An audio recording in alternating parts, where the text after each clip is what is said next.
Hey guys, tonight we slip onto a dust silver road just as the sky turns the color of weak tea, and you, yes, you, take the first careful steps as a Mughal Postal runner, a small bell at your waist answering the crickets. You feel the soft push of warm air, lantern light the temperature of honey, the smell of sesame oil and damp earth rising together as if the night itself is exhaling. A palanquin goes by like a traveling room, its curtains breathing, while your shadow stretches thin and quick across the packed clay. This job looks simple, but you probably won't survive this if you sprint the first mile like you're racing a horse. The road prefers people who respect it. So, before you get comfortable, take a moment to like the video and subscribe, but only if you genuinely enjoy what I do here. And tell me where you're listening from and the local time. Cozy rainstorm at 11 p.m., breakfast at 7 a.m., I love seeing the map fill in. Now, dim the lights, maybe turn on a fan for that soft background hum, and let's ease into tonight's journey together. The bell is small enough to hide in your palm, bronze with a mouth like a tulip.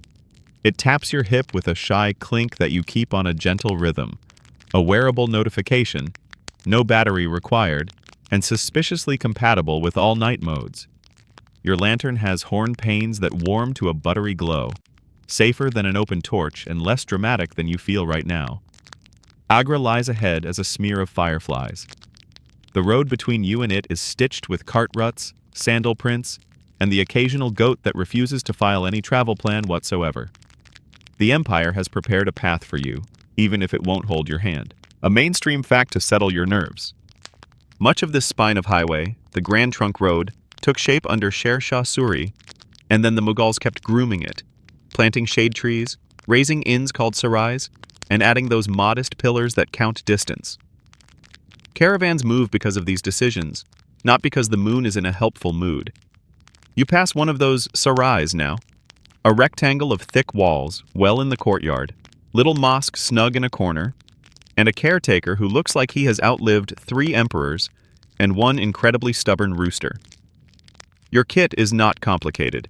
Cotton jama belted firm, short trousers, a sash with the sealed packet snug at your ribs, and that bell to announce your approach so wandering carts and sleepy dogs don't get spooked. A thin staff helps on uneven ground, useful for tapping stones, or in a pinch, negotiating right-of-way with a donkey that is absolutely positive you should go around. First joke, the donkey is middle management. Immovable, confident, and impressed by no KPI you present. You flex your toes. Tonight we'll ask them to take dictation from the bell, 1 step per soft ring. A bishti trudges past, leather water bag creaking like a slow heartbeat. He nods at your lantern, that veteran look that says, "The night is long, keep your breath like coins, small and saved." Behind him, a bullock cart breathes like an accordion, a driver humming a tune that's basically the original lo-fi beats to relax, study to. Off in the fields, someone finishes a late irrigation, sluices glimmering like the tracks of something mythic that once crawled toward the Yamuna and changed its mind. You test the ground, hard crust over forgiving soil, and let the bell set a tentative cadence. You are not sprinting.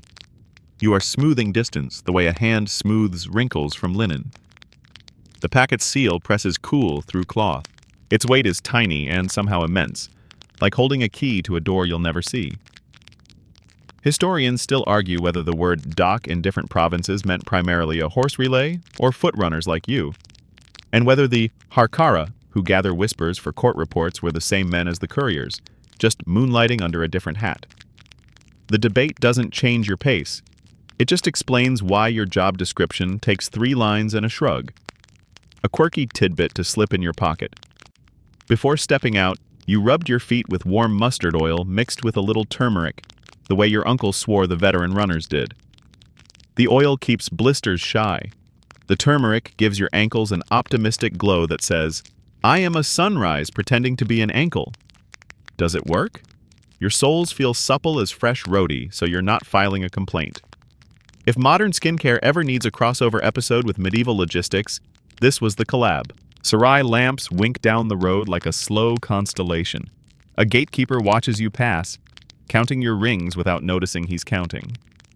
The ear knows more about timing than the mind admits. You are a moving clock, and the bell is your second hand. Somewhere behind those walls, a pot of dal crusts gently at the rim, and you file away the idea of supper as motivation for later, when later arrives. For now the air cools, slips under your collar, and turns the sweat at your neck into a friendly scarf. The sky refuses to be fully dark, a thin lane of silver holding near the horizon. A pair of traders is finishing their argument about indigo prices, which is just two people saying the same sentence at different volumes until someone yawns. You glide by with the politeness of a ghost. Lantern kept low, bell steady. Second joke. If anyone asks, you're in stealth mode, just with a tiny soundtrack. A jackal calls once, decides you are not a menu, and hands the night back to the crickets. You picture Agra not as a destination, but as a temperature that grows warmer with each mile. The Yamuna will hold the city's reflection like a calm rumor. Within those walls sits imperial administration, the word machinery your small burden belongs to. This is the big, grounded fact shadowing your quieter steps. The Mughal court runs on information. Orders, reports, revenue tallies, and polite gossip wearing official shoes. Runners, writers, and scribes are its circulation. Without them, palaces become beautiful caves with expensive echoes. You settle into the breath that will carry you through the first stretch. In for 3 steps, out for 3. The bell sipping a sound at the end of each exhale like it's tasting your rhythm. Your lantern throws a modest ellipse of light that makes stones look like careful thoughts. A tiny moth pings the hornpane, decides you are not the moon, and files a tiny complaint with nobody. The road remembers every traveler. Tonight you borrow its memory, placing your feet into grooves made by people who were late on different days for different reasons. A cart squeaks to a halt, and the driver lifts 2 fingers in a blessing that also says, "Please avoid my left wheel. It has opinions." You skim by, offering the universal apology smile that requires no translation in any century. The bell answers for you, polite and continuous, and the driver relaxes. This is what the sound is for. Reassurance in a world where unannounced things usually mean trouble. Third joke. Consider the bell your HR department for the night, mediating between you and every cranky axle. Past a tamarind tree, you pause to adjust your sash. The packet sits snug, wax seal cool and unremarkable, which is ideal for wax seals. You glance back once, not because you doubt the road ahead, but because beginnings taste better when you remember where they started. Night rises another notch. Somewhere a fisherman turns his net like someone folding a letter for the river to read. You step again, this time with the easy promise you made to yourself at the gate. Slow is fast, and the bell decides. It rings, soft and sure, and the road, satisfied, moves under you like a tame, enormous animal learned in the art of going forward. You let the road tell your lungs what to do. 4 steps in, 4 steps out. No heroics, no drama, just a steady tide that doesn't splash over the sides. The bell at your hip becomes a shy conductor, inviting your ribs to rise and fall like small waves that know their shoreline. You keep the breath in your nose, cool and narrow. Mouth breathing is for sprint finishes and unexpected mango negotiations. Tonight, you would like neither. You count lightly in your head, 1, 2, 3, 4, and find the little spaces between each number, the silk thread that actually holds the rhythm together. In those spaces, your feet kiss the ground and lift away, the sound more whisper than footfall. Like pages turning in a careful library, you learn to do this the slow way, by listening to older runners whose calves looked carved by patient wind. They showed you the ankle wrap, a strip of soft cotton swaddled figure 8 around the joint, not tight, just present, like a friend walking beside you offering quiet advice. You smooth the edges with a touch of oil. Remember that mustard and turmeric from earlier? Just enough to keep the cotton from acting like a tiny saw. The wrap keeps the tendon warm, the skin unblistered, and the mind convinced that you've planned ahead. First joke. Most of endurance is tricking your brain into believing you are sensible. The rap also dampens the bell's bounce, so it remains a murmur, not a gossip. A mainstream touchstone, to remind you this isn't just vibes and wind. Court chroniclers in Akbar's time describe how the relay system kept pace with posts along the highway, with foot runners and riders stationed at intervals, and torches by night so the road stayed legible. The distances were measured by kos. Those patient pillars will pace by soon, roughly a couple of miles each depending on who was carving the stone and how optimistic they felt about walking. That infrastructure matters to your lungs too. It gives your breath destinations. I only need to keep this pattern until the next post, you tell yourself, and the breath gladly signs another short lease. You settle into posture as if stepping into a memory your body already owns. Chin quiet, shoulders soft, elbows brushing the air, wrists loose so the lantern's halo stays smooth. Your core draws gently toward your spine on each exhale, the way a drawstring bag gathers itself, and your hip bones roll forward like wheels that don't mind being wheels. Your feet land under you, never in front. Tiny meetings, no debates. Historians still argue whether runners like you habitually timed themselves by bells, by the moon's rise, or by the drum codes that traveled from village to village at night. The argument is charming because it forgets the most famous clock you carry, the one inside your breath. You test a micro variation, 3 steps in, 5 out, then return to 4 and 4. The 8-beat loop feels like an old song you half remember from a courtyard you once dozed in. You notice how the world lines up to help when you keep the pattern. A cart's axle groans on the offbeat, a nightjar flips across the road in a tiny syncopation, and your bell rings on the bright edge of each exhale, as if it's happy to be invited. The trick is not to fight the road into your tempo. It's to listen until the road reveals the tempo it was already offering. Second joke. If the road starts beatboxing, that's just your sandals on a Gravely patch. Please do not submit a demo tape. Your sash, tight across your middle, doubles as a metronome. You tied 3 small knots near the tuck. Not superstition exactly. More like friendly punctuation marks for the night. First knot for the first quarter of the route, second for the next, and the third a promise of tea somewhere kinder than here. With each breath set 1, you tap a knot with your thumb, a private scoreboard that requires no cheering section and earns no enemies. A quirky tidbit the elders pass down. Some runners keep a tamarind seed under the tongue to sip on its sourness, a way to keep the mouth watered without draining the water bag too soon. Others prefer a smooth pebble, a miniature lake they carry everywhere. You tried both. The seed made your mouth a tiny festival. The pebble felt like a pet. Tonight you choose your own saliva and a dignified attitude. The bell keeps speaking, so you give it words. Safety, pacing, presence. It tells carts not to panic, dogs not to inquire, and your own nerves not to sprint the first shining half hour just because your legs drafted an ambitious email. You find an angle for your hip so the bell's tongue barely brushes its rim, a half sound that's more tick than ring. It's soothing, a handheld lighthouse that marks the coastline of your breath. If someone woke you from a nap right now and asked, "How many rings per minute?" you could answer without opening your eyes. The body clock isn't just lungs, it's the pantry too. You plan your fuel like a polite dinner guest at a very long table. Jaggery tucked in a cloth, a pinch of black salt in your pouch, and flatbread folded around fennel seeds that will turn your mouth into a small green field mid-stride. You don't gobble, you stage manage. A nibble at the end of one exhale, 2 careful chews during the next, swallow on the third, because swallowing on an inhale is an audition for hiccups, and that would ruin your bell solo. Your water is sipped, not sipped, gulped, not gulped, again in 4s. It feels fussy.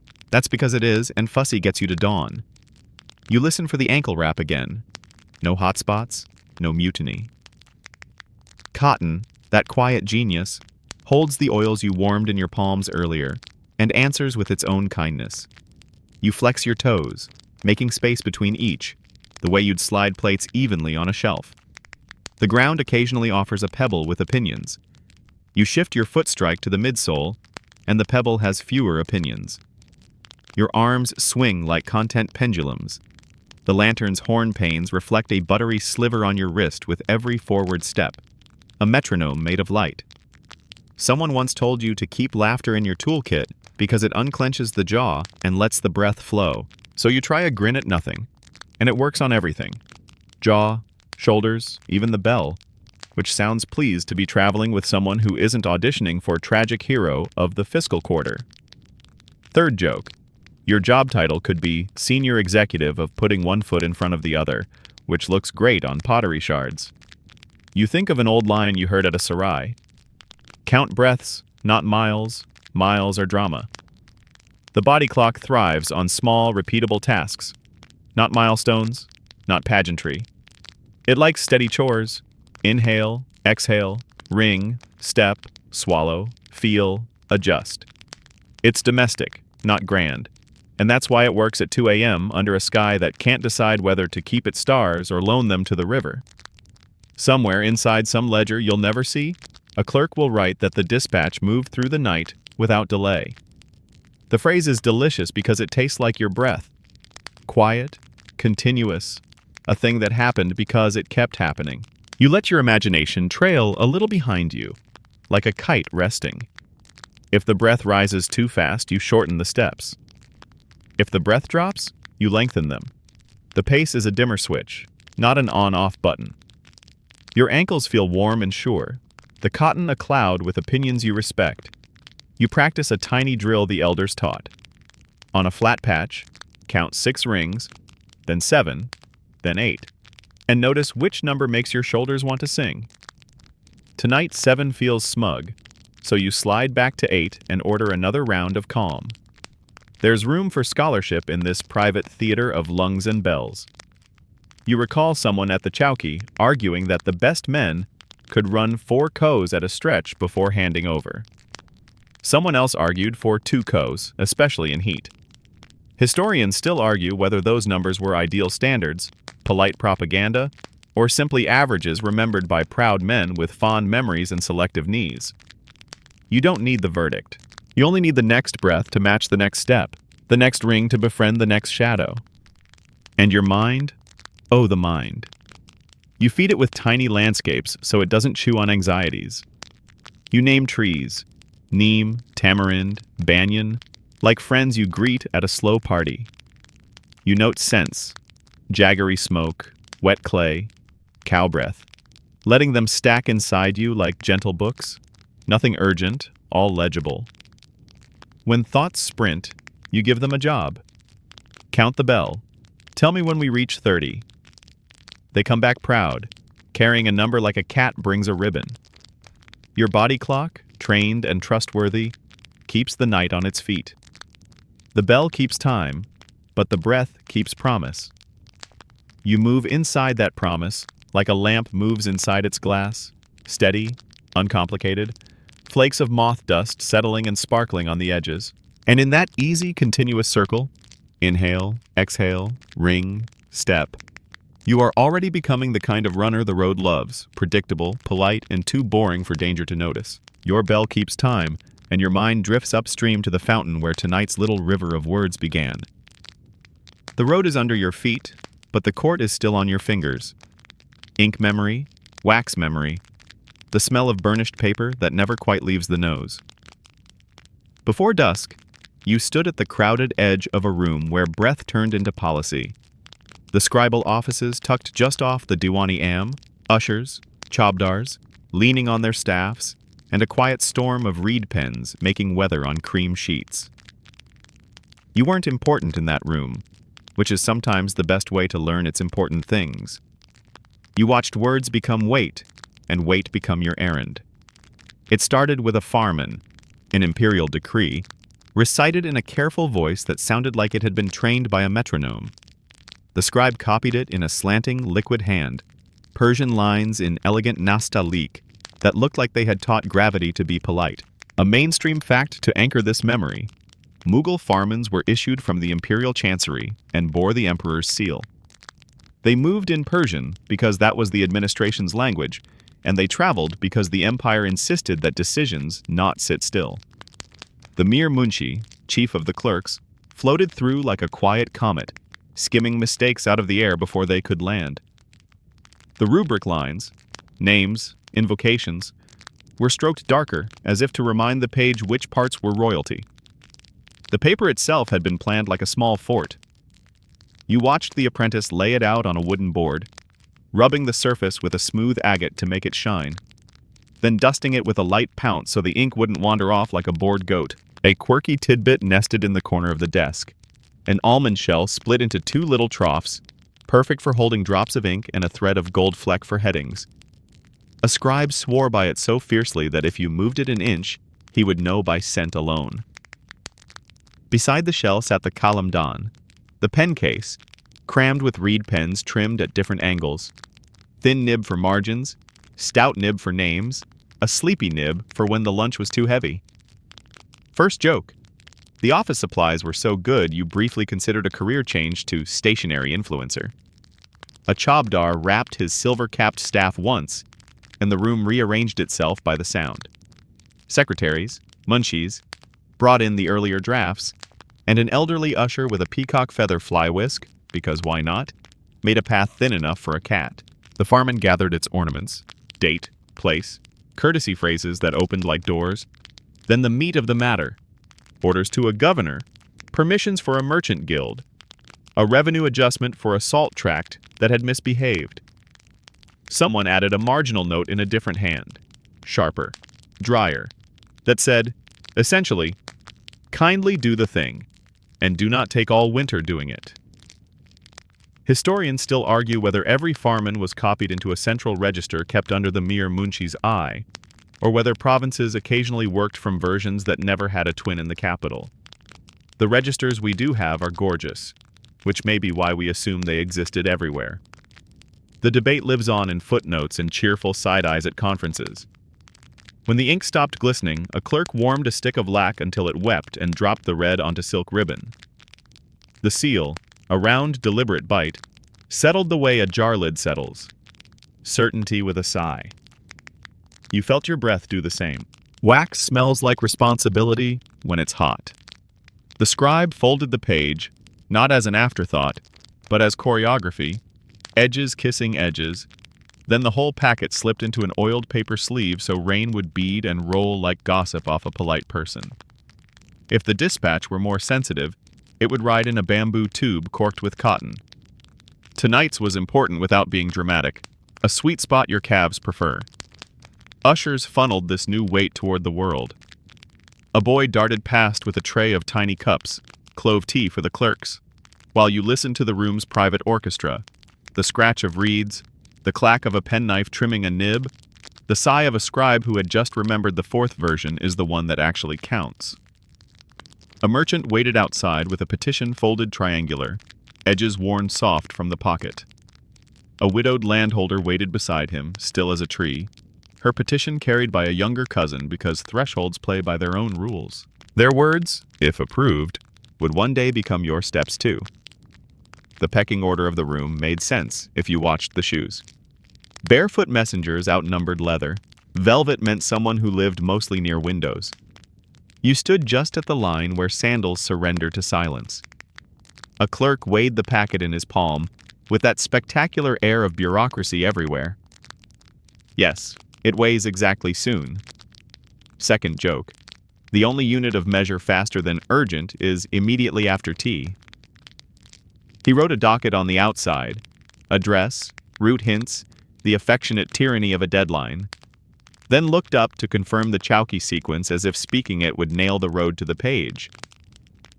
This was where your bell entered the conversation. The chabdar's staff tapped you into view. You stepped forward and the room's attention passed over you like a candle flame over a wick. The clerk asked for your name, which he'll forget, and your route, which he won't. You repeated the chaukas and sarais like a litany. This Kos Minar, then that ferry, then the tamarind grove that just happens to be full of very nosy goats, then the outpost where the well tastes like old coins. He nodded, then pressed the packet into your sash in one swift, practiced motion that made you feel like a scabbard. You signed in your way, thumbprint, careful and pink, and felt the odd dignity of being both anonymous and trusted. The bell at your hip chimed once, a neat syllable, and 3 people smiled as if the bell had agreed to the terms. A runner from another route eyed your ankle wraps with professional curiosity, then whispered a tip you'll test later. Rub a whisper of soot on the soles to keep them matte on dew-wet stone. You filed it under tricks I will never admit to using. Right next to the tamarind seed method you absolutely have not tried more than twice. By the window, a low table stacked with folded petitions waited for a different kind of travel. Pigeon post, camel riders, and, when the monsoon behaved like a guest, riverboats. A mainstream fact worth polishing in your mind. The Mughal system did not rely on one method. It braided them. Footrunner, horse courier, boats, even message drums in some regions. So that information arrived not by miracle, but by redundancy. The redundancy is why you can afford to be careful, not showy. If you stumble, someone else is already moving. Paradoxically, that's what makes you less likely to stumble. The ushers staged the handoff like theater. A chabdar cleared his throat, an instrument made for clearing throats, and the Mir Munshi paused just long enough to give the seal a glance that could retire arguments. The boy with the tea refilled cups no one remembered asking for. Outside, the courtyard hawk looped once and judged everyone.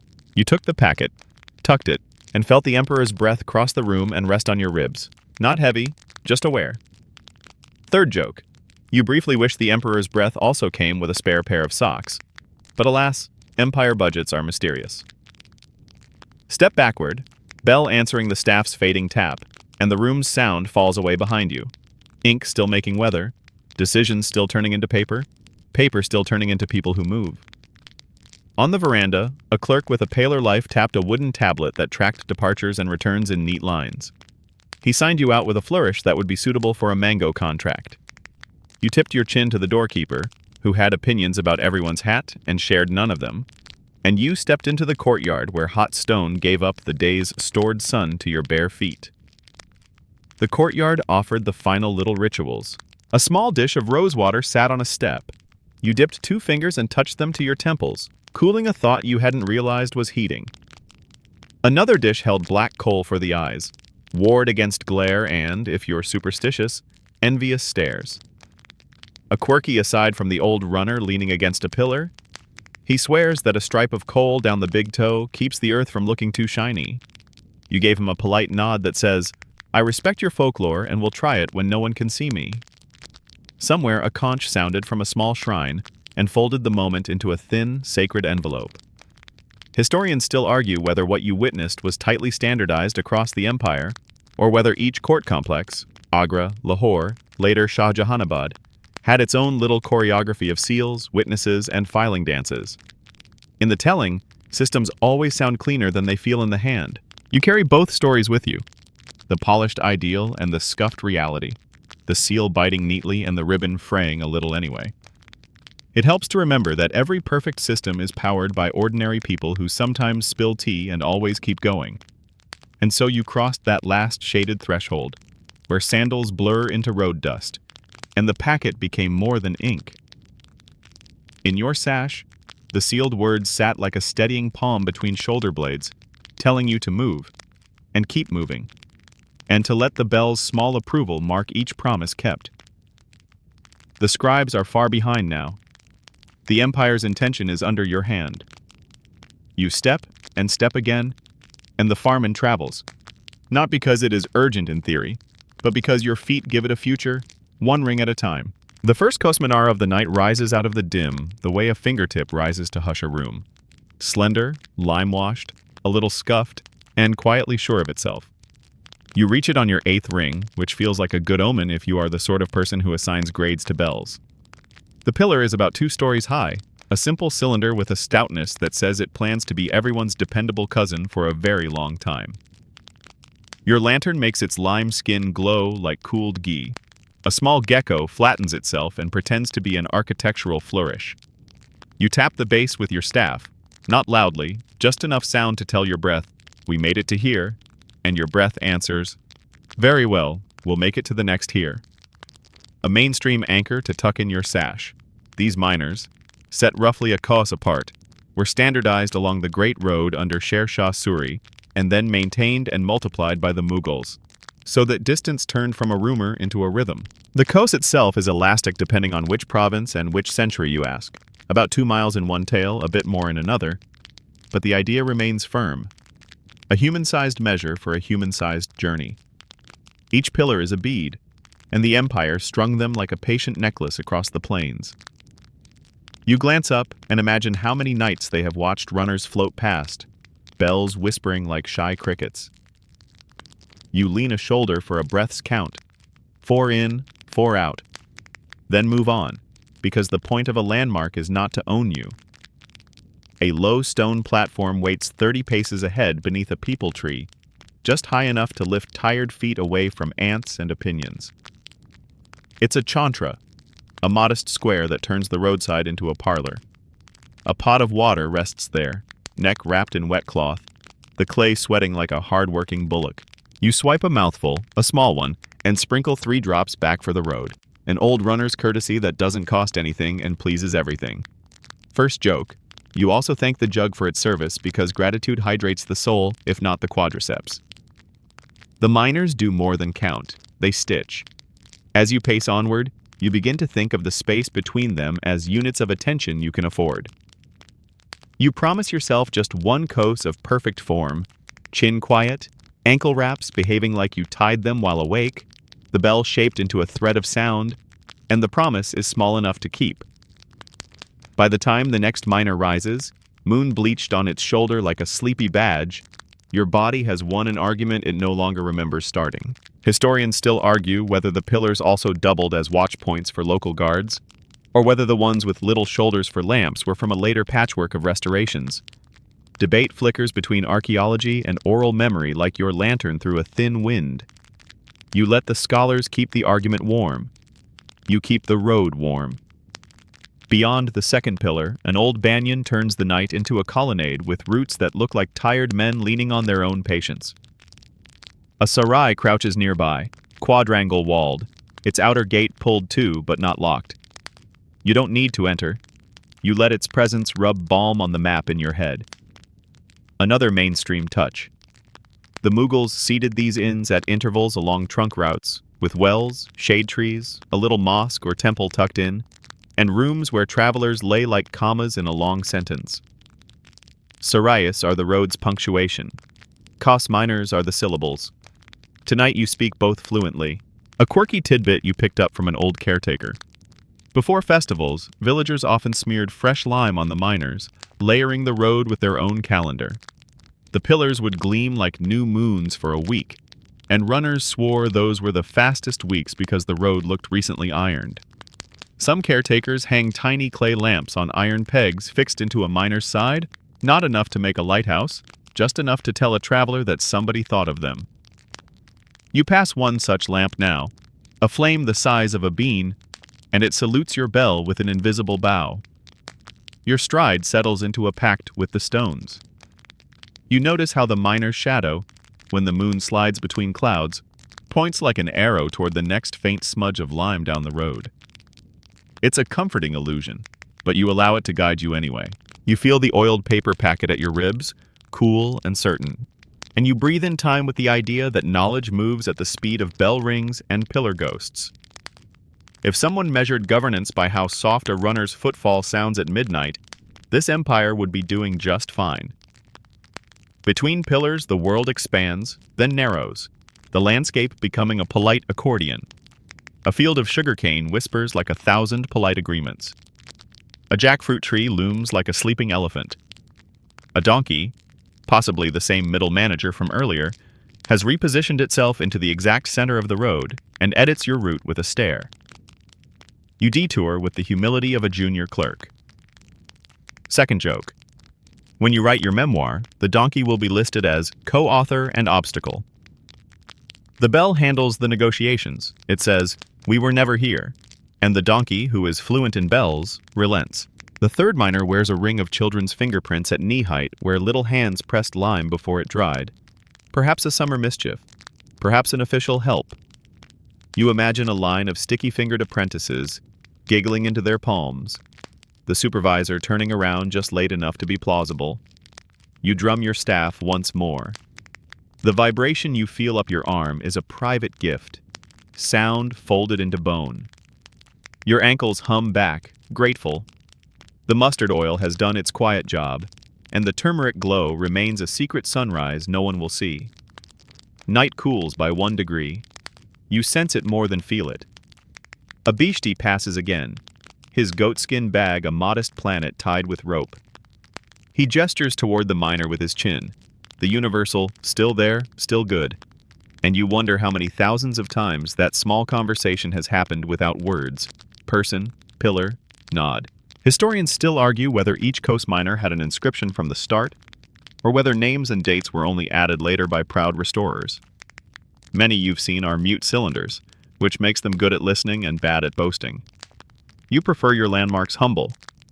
It suits your job description. At a 4th pillar, the road peels toward a brick platform with a low parapet, the kind of place couriers share news and merchants count coins without them sprouting legs. You squat for a minute, 2 breaths, 3. A runner from the opposite direction arrives, his bell offering a syncopated reply to yours like 2 pots tapping lid to lid. You exchange the compressed gossip of your profession. Mud near the ferry, he says. Goats near the tamarind, you say. Winds from the east, helpful if you pretend. Then the little ritual of generosity. He offers you a shard of jaggery, you take half. You offer him black salt. He pinches a constellation. And both of you pretend you are not sentimental about people you will never see again. 3rd joke. You also pretend the jaggery is a pastry, and for 3 chews it is. Moving again, you do a small experiment the old runner suggested. You dust your soles with the lightest touch of soot from the lamp to dull the moon's slick on the stone. It works enough to feel like science, and fails enough to feel like humility. Your bell notes the difference, or perhaps it notes your habit of noticing differences and rewards you with a cleaner ring. You count 17 more chimes and reach another miner that leans, barely, like a man who refuses to admit he is tired in front of his children. You tip your head at it, a private companionship between professionals. What you learn from these stones is generous and practical. They teach that long things become manageable when divided by kindness and lime. They teach that measuring is not a tyranny when done in units humans can hold in their eyes. They remind you that the empire is not only palaces and peacock fans, it is mortar and maintenance, caretakers and lime carts, kids who press fingers into wet plaster, and runners who carry words so that other people can sleep. The pillars do not care about your name. They care that the bell keeps time, that your feet keep a promise, and that the next pillar will be allowed its turn to reassure someone who is not you. So you let each miner pass through your lantern's glow, like an old friend slipping by in a crowd. Nice to see you, no need to talk. Between them, you keep your breath easy, your staff honest, your packet dry, and your jokes gentle. Pillar, shadow, chantra. Well, whisper of bets about how long until dawn. The beads slide forward, and the necklace lies smooth against the night's throat. By the time Agra's rumor grows brighter again, you have forgotten how far you've come because the distance isn't yours. Only the next ring is. And that is exactly enough. River breath greets you first. A coolness with a faint iron taste, as the road relaxes downward into steps and stone, the gat opening like a fan toward the water. Lamps squat in niches along the stair, their flames tiny citrus peels in the mist. You let your bell soften to a murmur that respects this place. The sound of your steps is almost shy. The oiled paper packet at your ribs becomes a small bird you shelter with an elbow when you lean over the last stair, and the river presents itself, wide and velvet, talking under its breath as if it has been gossiping with the moon all night. A ferry hugs the bank, a low-bellied country boat with a spine of dark wood, its ribs showing where tar meets plank like neat stitches. The boatman, mustache like a thoughtful comma, rests on an oar and watches you with the same look you gave the first Kos Minar. Are you strongly attached to being upright?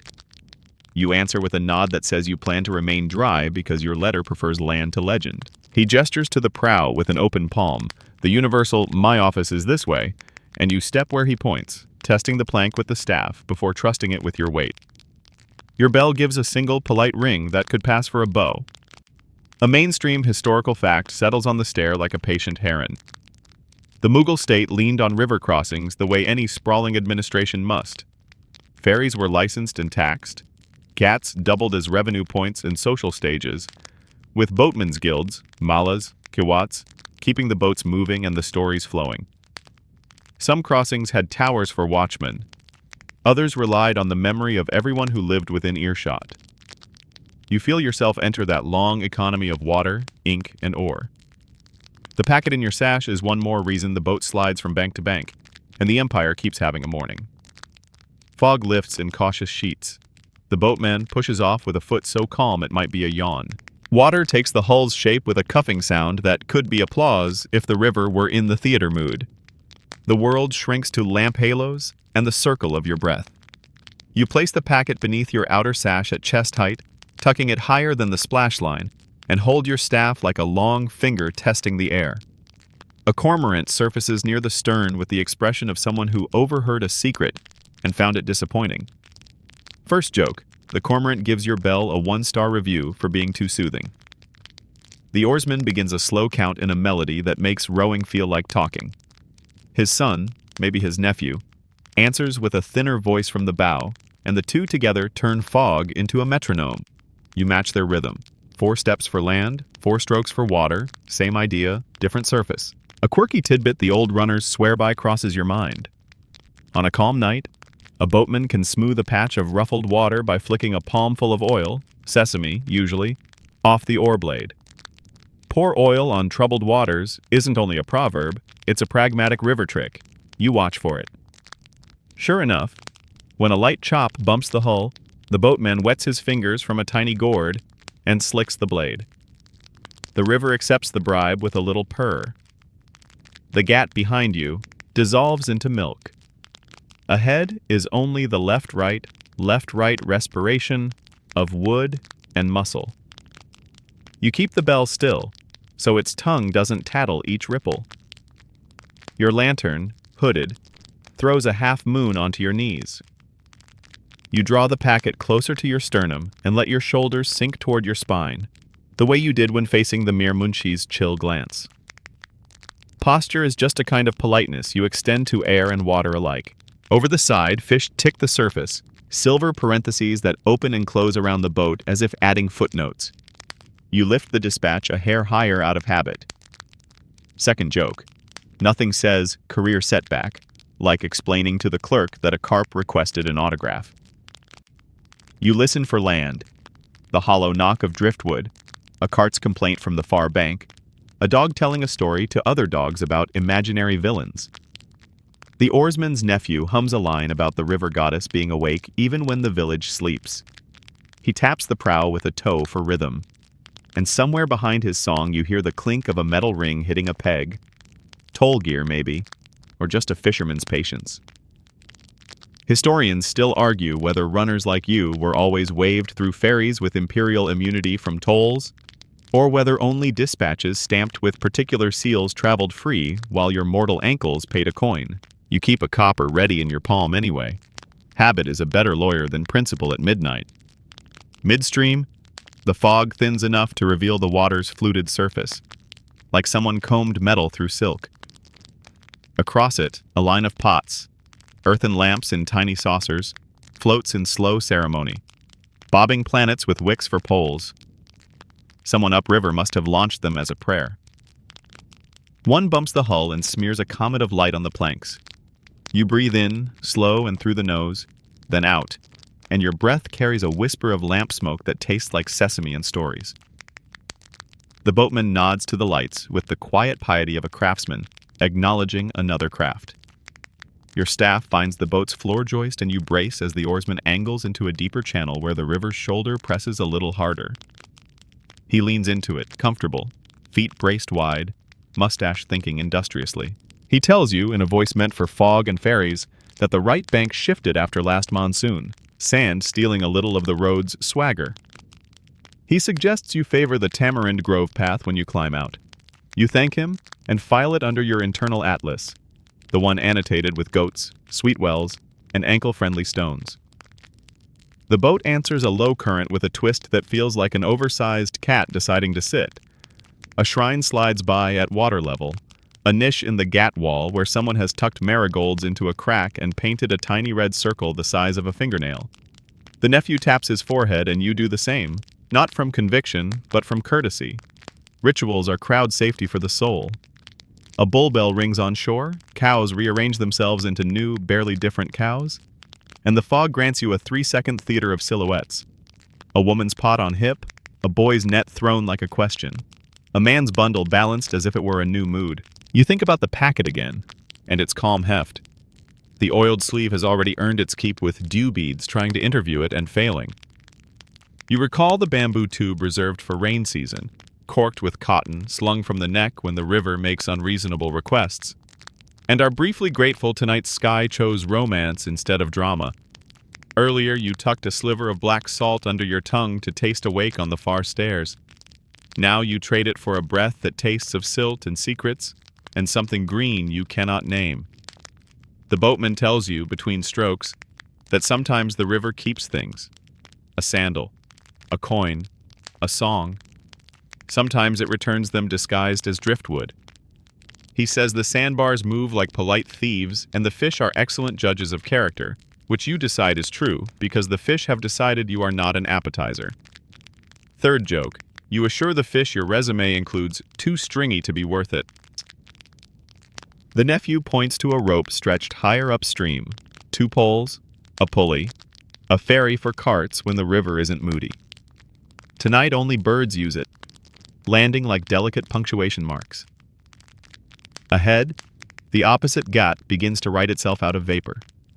More lamps, a steeper flight of steps, a peepal tree advertising shade you will not need for hours.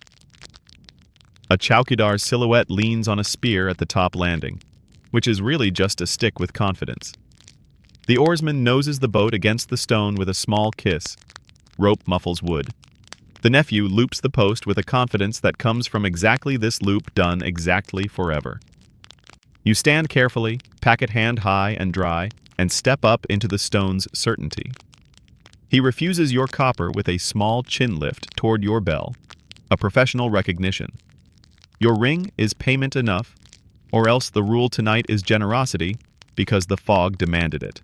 You place the coin into the nephew's palm anyway with the speed of someone leaving bread at a doorstep.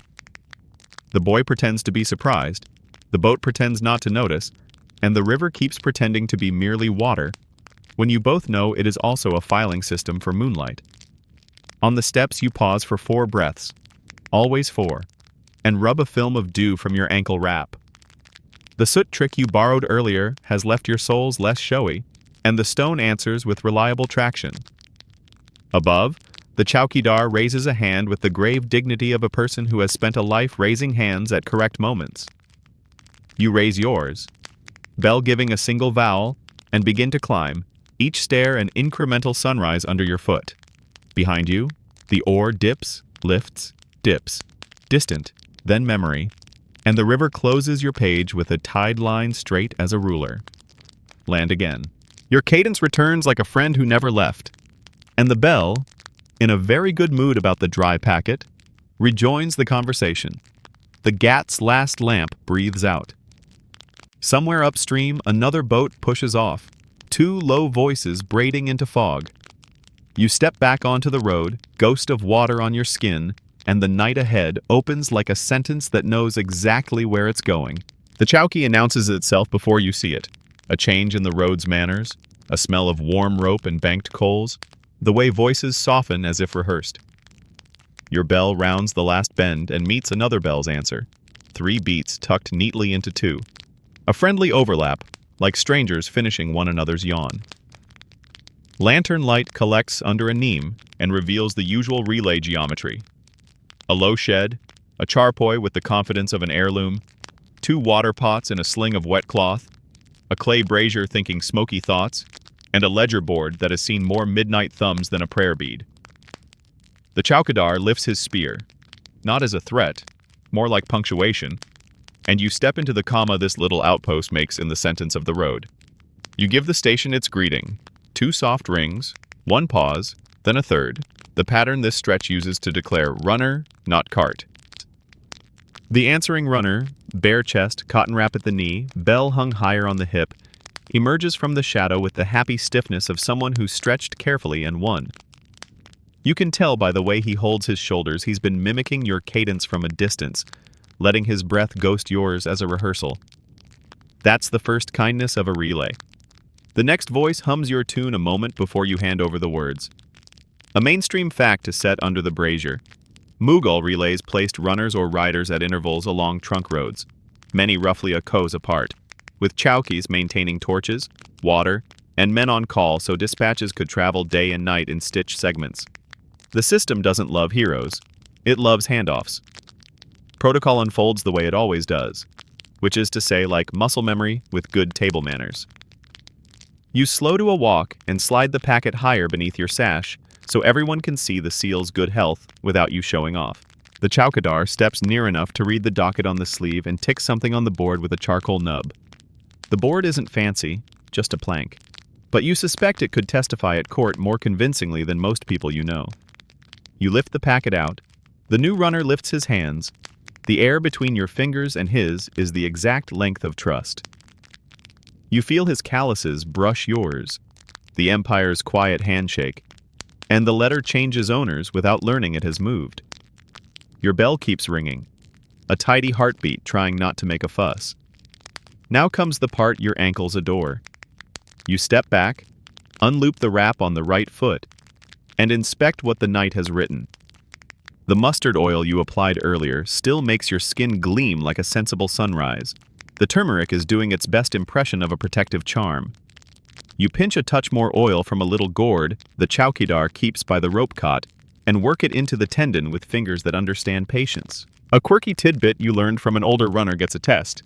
The charpoy's woven ropes can be tuned like a drum.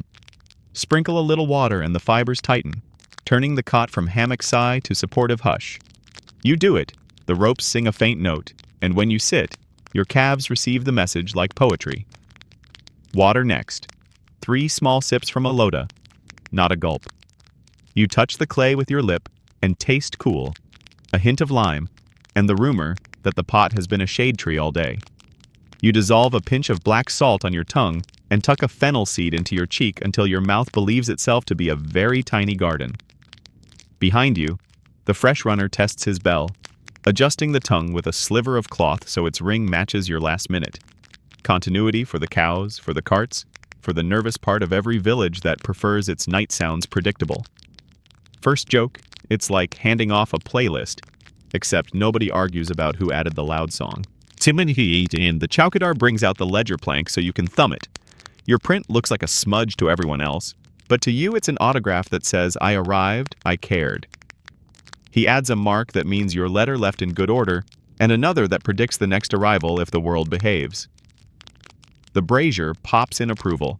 Historians still argue whether men at every chowki were salaried by a central purse or kept by local zamindars who then billed the state, and whether runners were paid per leg or by a fixed stipend with perquisites of food and shelter.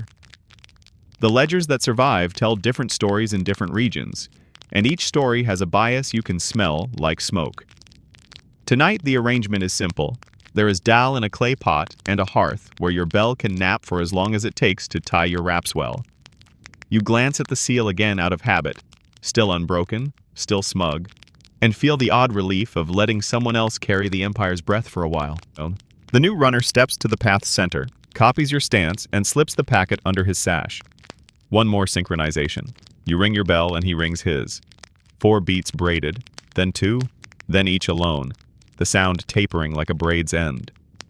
He jogs off into the dark wedge between lantern pools, and you listen for his rhythm to settle into the night's grammar. When it does, you feel a small, guilty joy, as if you handed a baby to its other parent and remembered your hands have other hobbies. You share the usual condensed weather report, slick near the Ghat steps, goats moved, wind from east, and receive the station's wisdom in return. The chowkidar says a camel relay passed earlier, bells low and steady. He says the cart from the Indigo village lost a wheel but found its sense of humor. He warns you about a patch of loose brick near the next miner that likes to audition as a trap. Second joke, the brick dreams of being a famous pitfall but keeps getting cast as background rubble. You pocket the advice like coins and, because superstition keeps its own receipts, you touch the ledger plank with 2 fingers for luck. A little ritual, unnecessary, beloved, comes next. The chowkidar keeps a gadi, a floating bowl water clock, in a half jar by the brazier. A clay cup with a pinhole sinks when the cup has drunk a set amount of water, and the station measures watches like that when the sky forgets to tell time. He sets it floating now, just to show you how the night behaves obediently around circles. You watch the line of water creep, a modest catastrophe in slow motion, and feel your breath ease because someone else is counting. A mainstream reminder hums under this. Stations used lamps, hourglasses, clepsydras, even marked candles to keep rough time, enough to record departures and arrivals and to scold politely if a relay lagged. You rewrap the left ankle, decide against the tamarind seed tonight in favor of dignity, and rub a dusting of soot across your soles where the dew earlier licked them too shiny. The charpoy sighs at your departure, the ropes now politely taut thanks to your sprinkle trick. You leave 2 jaggery crumbs near the brazier for the household cat, who is definitely real even if you have not seen it yet. Third joke. Every chowky has a cat. It is either sleeping invisibly or running a regional intelligence network, possibly both. Before you go, you practice the handoff bell pattern with the chowkidar one last time, 2 short, 1 long, then silence. As if you're rehearsing the line you will speak to the next lantern. He nods with the slow pride of someone who has been listening to bells so long he hears them in his dreams and in his tea. He offers a smear of coal to pull under the eye against glare and, if luck is listening, envy. You draw the tiniest line, and then, because you enjoy callbacks, a comically discreet dot on the big toe, which you will deny under oath. Historians still argue whether chowkies were always this tidy, charpoy, ledger, guard, or whether we're remembering the best-kept stations and forgetting the ones that were just a patient tree and a generous clay pot. Your experience tells you both memories are honest on different nights. Tonight, you lucked into a station that behaves the way the manuals might have described them if manuals existed.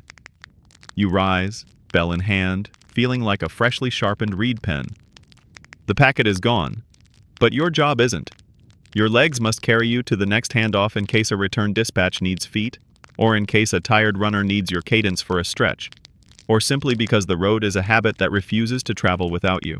You take 4 breaths of station air, smoke, clay, rope, the faint aftertaste of river, and step back into the sentence, its next clause waiting, its commas always in the right place. The night thickens until it smells green. First the polite taps, test drops, then the monsoon decides the rehearsal has gone well and opens the curtain all at once. You feel the first flood breath of rain wrap your shoulders, heavy and warm, like a shawl with opinions. Your bell rings under it with a softer, mossy voice. Each note lands on water and vanishes as if dunked in velvet.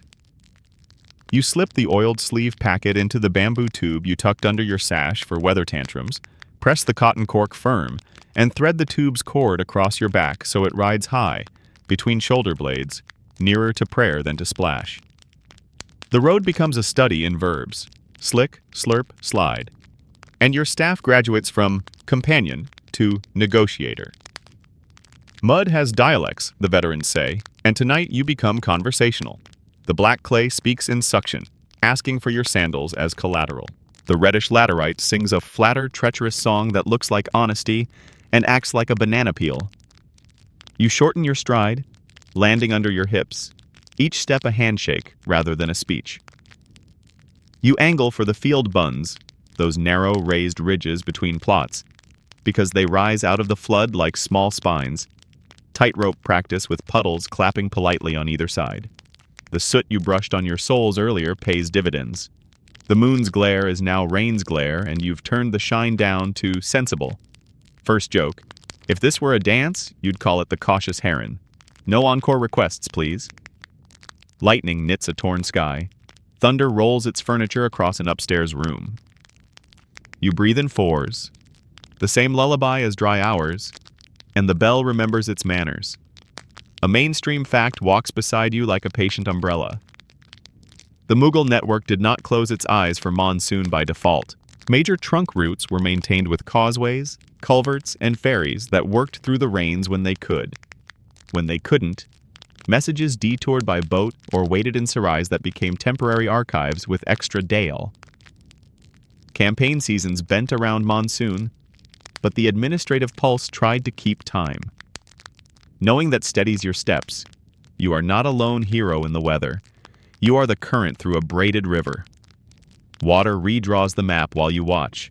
A dry gully you barely noticed last month turns into a quick-tempered stream, braiding grass into its hair and arguing with stones. You test depth with your staff, tapping 3 times, then step in sideways, knees soft, the way you'd enter a crowded room without offending anyone's sandals. The current takes one look at your bell and decides you're not worth the paperwork. You exit onto a greased ribbon of path and edge toward a line of acacias that hold themselves like very stern schoolmasters. Their roots make knobbly islands to step on. A frog, unquestionably late for an appointment, launches itself past your ankle like a wet punctuation mark. The leeches arrive like uninvited consultants, silent, efficient, incredibly sure of their value. One flowers on your calf, slick and glossy. You do not yank. You sprinkle a little pinch of black salt from your pouch, and the leech unlatches with the offended dignity of a customer denied a free sample. Another earns a dusting of ash from the brazier's residue you saved back at the chowkey. It lets go as if reconsidering its career. A quirky tidbit from old runners floats up. Some smear a paste of turmeric and mustard oil along the shins before rain, the same kitchen clutch that keeps your ankles cheery, claiming the spice turns the buffet into a closed-for-renovation sign. You approve this crossover episode, if only because your calves already smell like a festival snack. Second joke. Congratulations, you are now a walking condiment bar with legs. A sheet of rain gusts and erases the road in one long, graceful deletion. You let the world shrink to what you can touch. The slant of water on your cheek tells you the wind is flipping from east to southeast. The taste of the rain changes as you leave one soil and step into another. The sound underfoot, glurp or hush, tells you when to choose grass, when to choose stone. You aim for subtle lights, not bold ones. The low, steady burn of a farmer's hut, the dim halo of a wayside shrine, the quiet glow that sometimes hangs above a good well. Coast miners turn to ghosts, their lime flashing only when lightning auditions for drama. You keep count by breath and by small promises. 3 more rings to the people, 5 to the bend, 2 to that brave tuft of grass. The ferry you used earlier would sulk in this weather, so you veer upstream to a jula pull, a rope bridge, strung by local hands between 2 polite but unpersuaded banks. 2 choir cables shoulder height, 1 narrow bamboo walkway like a sentence fragment, planks woven with gaps so the water below can feel included. You clip your staff under the sash, free both hands, and place your palms on the ropes as if greeting 2 old aunties who will be supportive but judgmental. Hips low, eyes on a fixed point across. You time your steps to your breath, 4 in, 4 out. And let the bridge set a slow wobble that your body learns instead of fights. The bamboo tube taps your back in a small, steady metronome. The letter keeps time while you keep balance. Halfway, the wind lifts the rein sideways and your bell, tucked with a scrap of cloth to mute it, still gives one irrepressible ting that sounds exactly like a teacup making a brave speech. Third joke.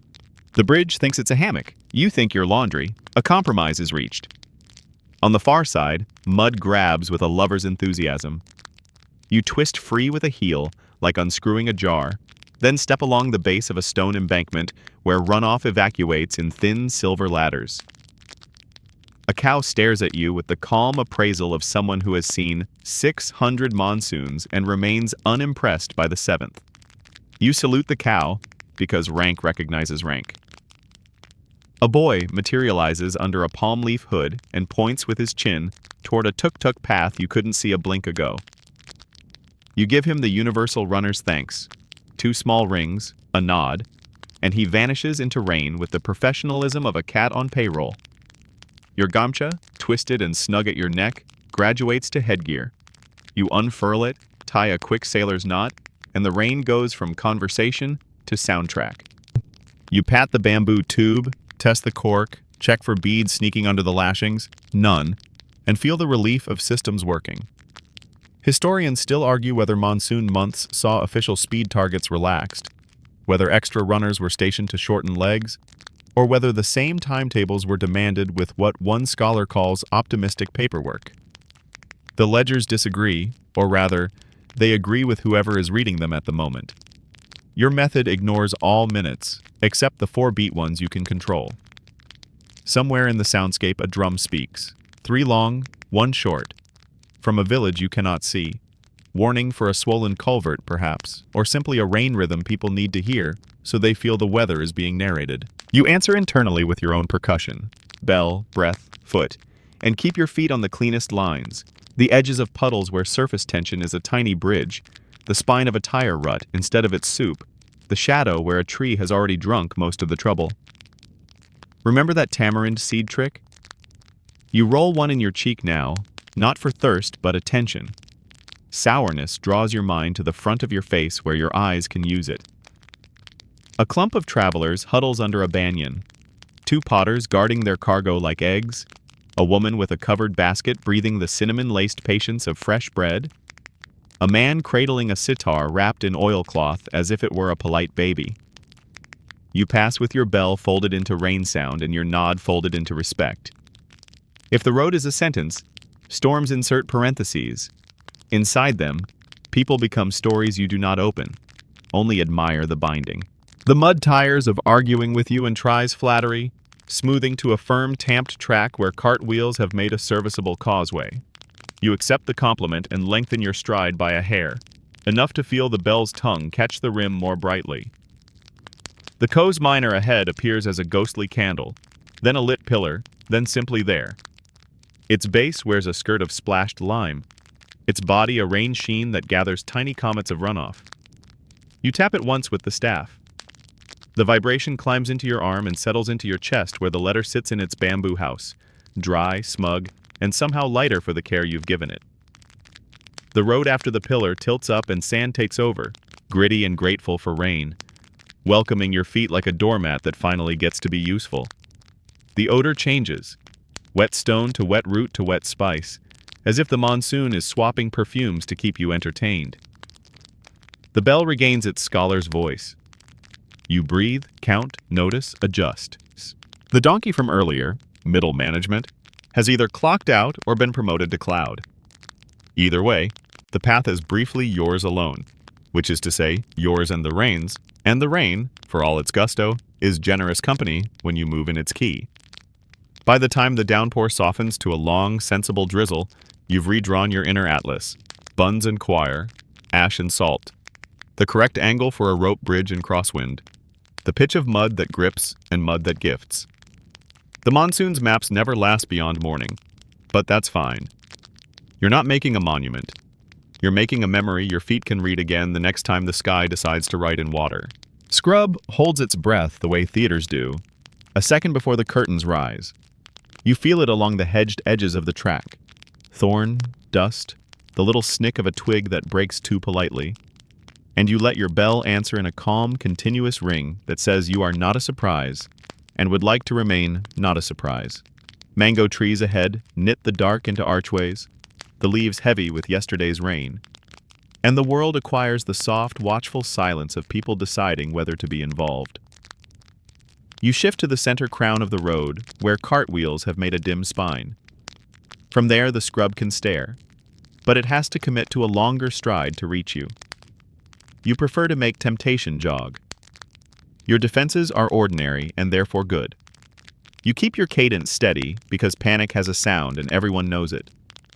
You shade your lantern with your palm so its halo sits low, more hearth than lighthouse. You hum in time with the bell, just a vowel, nothing a legend would want to quote. And the sound folds over the shrubland like a blanket you don't mind sharing. Where the mango grove thickens, you set your staff ahead as a polite probe. Sometimes the road forgets what a road is under fruit trees, distracted by dropped sweetness. First joke, the mangoes are unionized and absolutely refuse overtime. A mainstream fact paces alongside you with a spear and a ledger. On trunk routes and at town gates, Mughal administration relied on kotwals and thanadars with watchmen, chowkidars, to patrol, light lamps, call out the hours, and keep order at night. And in the countryside, faujdars and local headmen shared the duty of road safety. Theft on the highway could become a village matter. Restitution might be demanded from a community that let robbers nest. Knowing this won't make a bush less rustly, but it explains why your bell has fans in every outpost. Predictability is the sound of everyone keeping their jobs. You reach a small chowkee you don't remember from last month, a reed mat shelter, a neat clay hearth, spear propped at parade rest against a stump, and a man rises from the edge of the glow to meet your ring with 2 taps on the spear butt. You answer the pattern he offered earlier in the evening, a short, long you practiced back at the bigger station, and watch his shoulders drop. This is how agreements arrive. Not proclamations, just little courtesies repeated until they become rules. He steps aside so you can pass between his fire and his ledger board, both modest flames. You show a quick flash of the seal without stopping. He nods as if he just checked a weather vane. Somewhere behind him, a kettle simmers the kind of tea that could fix a marriage. You keep going, not because you dislike tea, but because you like schedules. The mango grove hugs the road for a coast or so, and in that green tunnel you meet quiet perils that behave like bored cats. They want to know if you'll run. You don't. Your ankles remember mustard oil and turmeric. Your soles remember soot. Your breath remembers fours. A pair of eyes blinks from a tangle of acacia. Jackal, probably, with a master's degree in melodrama. A goat, middle management from earlier, or a cousin, has pivoted to an ambush position directly on your trajectory. You adjust by 6 inches and a raised eyebrow. Second joke. If the donkey is middle management, the goat is procurement. Always present, always chewing. You keep one more trick close to the skin. A tiny round mirror sewn into your turban fringe, no bigger than a coin and more charm than tool. The old runner showed you how a pinprick of reflected moon can read like another watcher farther down the road. People who prefer shadows often prefer counting too. A quirky tidbit, unproven but traditional. Some couriers rub a thumb's worth of asafoetida on their sash to keep both dogs and ghosts from investigating. The smell is decisive, and the ghosts, if they exist, respect decisiveness. You prefer fennel and coal, but you admit the asafoetida works on dogs with theological convictions. By the time you reach a break in the trees, you've made 3 soft agreements without speaking. With the chowkidar, show, nod, go. With whatever watched from the hedge, steady cadence, no drama, not worth the story. And with yourself, form over speed, always. You pass into a field where the ground opens and the sky remembers stars. Your bell brightens half a note, as if relieved to stop whispering. Historians still argue whether checkposts along the Grand Trunk were primarily for customs, the radari tolls that merchants paid, or for security coordination, and whether imperial couriers were universally exempt or had to rely on the goodwill of local officers who liked the sound of official bells. The records are mood rings. Each tells the truth of the hand that wrote it. Another light. Another negotiation. This one is a Thanadar's makeshift camp. 3 men, 2 spears, 1 dog with a resume of barking. You start the pattern, they answer, and a man whose mustache would qualify for a minor tax steps forward. He asks where from, where to, any troubles. You give him the brochure version. Very fine, mud opinionated. And the packet flashes again. The seal like a small moon. He nods, tells the dog to promote you to known quantity, and offers a palm of roasted chickpeas you accept because refusing generosity at midnight feels like bad luck. He asks, half curiosity, half audit, about the bells. How far can a cow hear you? And you say, from practical research, farther than a person, shorter than a drum. He grins. You go.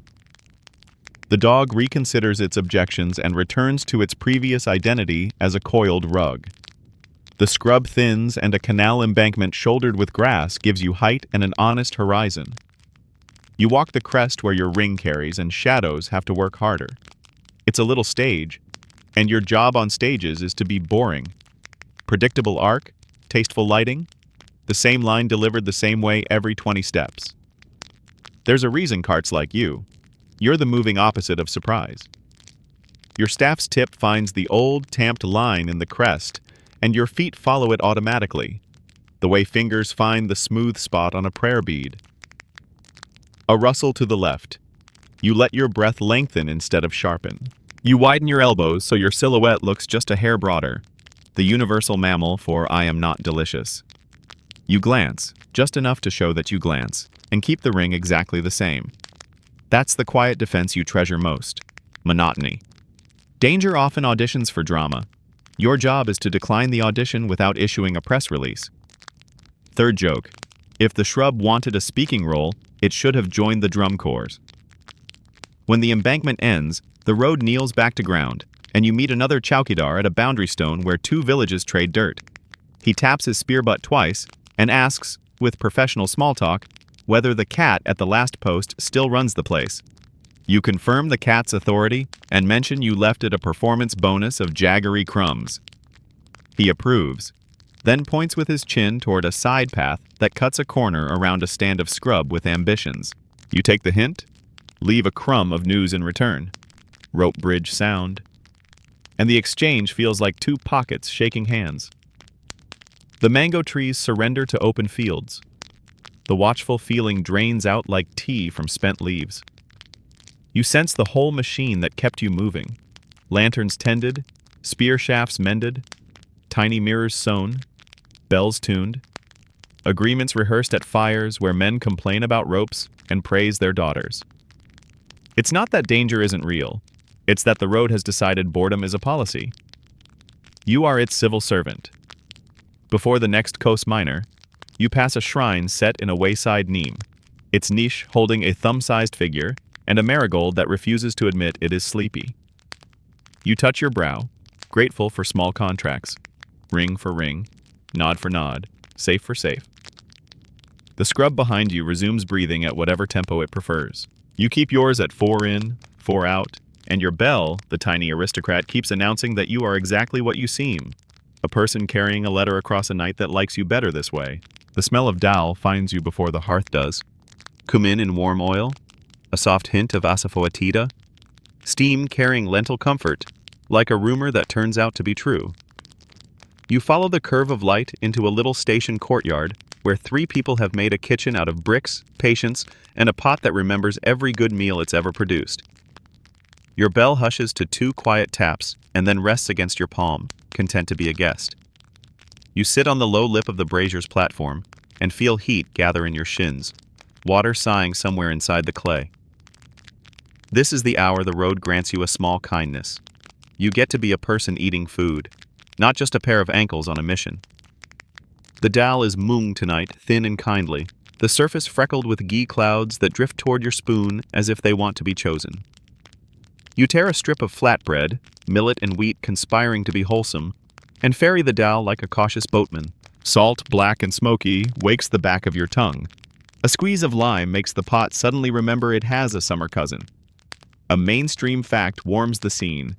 At sarais and chowkis along the trunk roads, travelers could expect simple staples, dal, roti, sometimes khichdi, with fodder for animals and water for anyone who asked. The empire's hospitality ran on everyday generosity as much as on edicts. You eat in 4s, bite, breath, because even supper benefits from the rhythm you've made your companion. First joke, your spoon is a courier too, just with a much shorter route and much happier recipient. A boy fans the coals, starbursts pricking the darkness, and his mother slides a lidded pot closer to your knees. She lifts the lid, and the courtyard briefly becomes a cardamom festival. Rice steamed with a handful of peas, the scent soothing in a way you can feel right behind your ears. You take a small bowl, not because you're saintly, but because your calves prefer not to sprint with victory rice sitting like a throne in your stomach. There is pickle too, of course. Mango, sharp enough to remind your thoughts to stand up straight. And a smear of thick, sweet jaggery that brings the evening full circle. You think of the fairy's nephew, his surprised palm, the way small sweetnesses change the tone of a night. When the bowl is empty and your shoulders have finished telling you stories about the rope bridge, someone produces a pawn box, brass hinge shining like a small moon. The box opens with ceremony, revealing its neat compartments, betel leaves stacked like green envelopes, areca nut slivers, a pinch pot of slaked lime, tuna, some katha to stain and soothe, cardamom seeds pretending to be pearls, and a secret corner where a clove waits like a polite punctuation mark. The caretaker, mustache combed by destiny, folds you a modest pawn. Thin leaf, light tuna, a shy tang of katha, one cardamom seed for manners. You tuck it into your cheek and feel the world tilt alert by a quarter inch. Another mainstream truth. Pawn kept people company across the empire. Palace to cart, sweetened breath, sharpened wakefulness, and sent a red signature onto the ground that every courtyard knew by heart. You keep it gentle, so the stimulant murmurs instead of shouts. The leaf's peppery bite and the erica's dry brightness turn your tongue into a small concert hall. Your jaw works without effort. Your eyelids remember their job description. Historians still argue whether strict rules against spitting pawn were enforced consistently in court spaces. Akbar praised tidiness, Jahangir wrote about decorum. But in courtyards like this, the rule is simple. Step to the outer wall and paint the dust, not the threshold. You follow suit? Then rinse with 2 sips from a lota, feeling both civilized and faintly conspiratorial, as if you've joined a club whose only dues are minty. Now the hammocks make their case. 2 rope slings hung under a neem, another charpoy dragged into the friendship of their shade.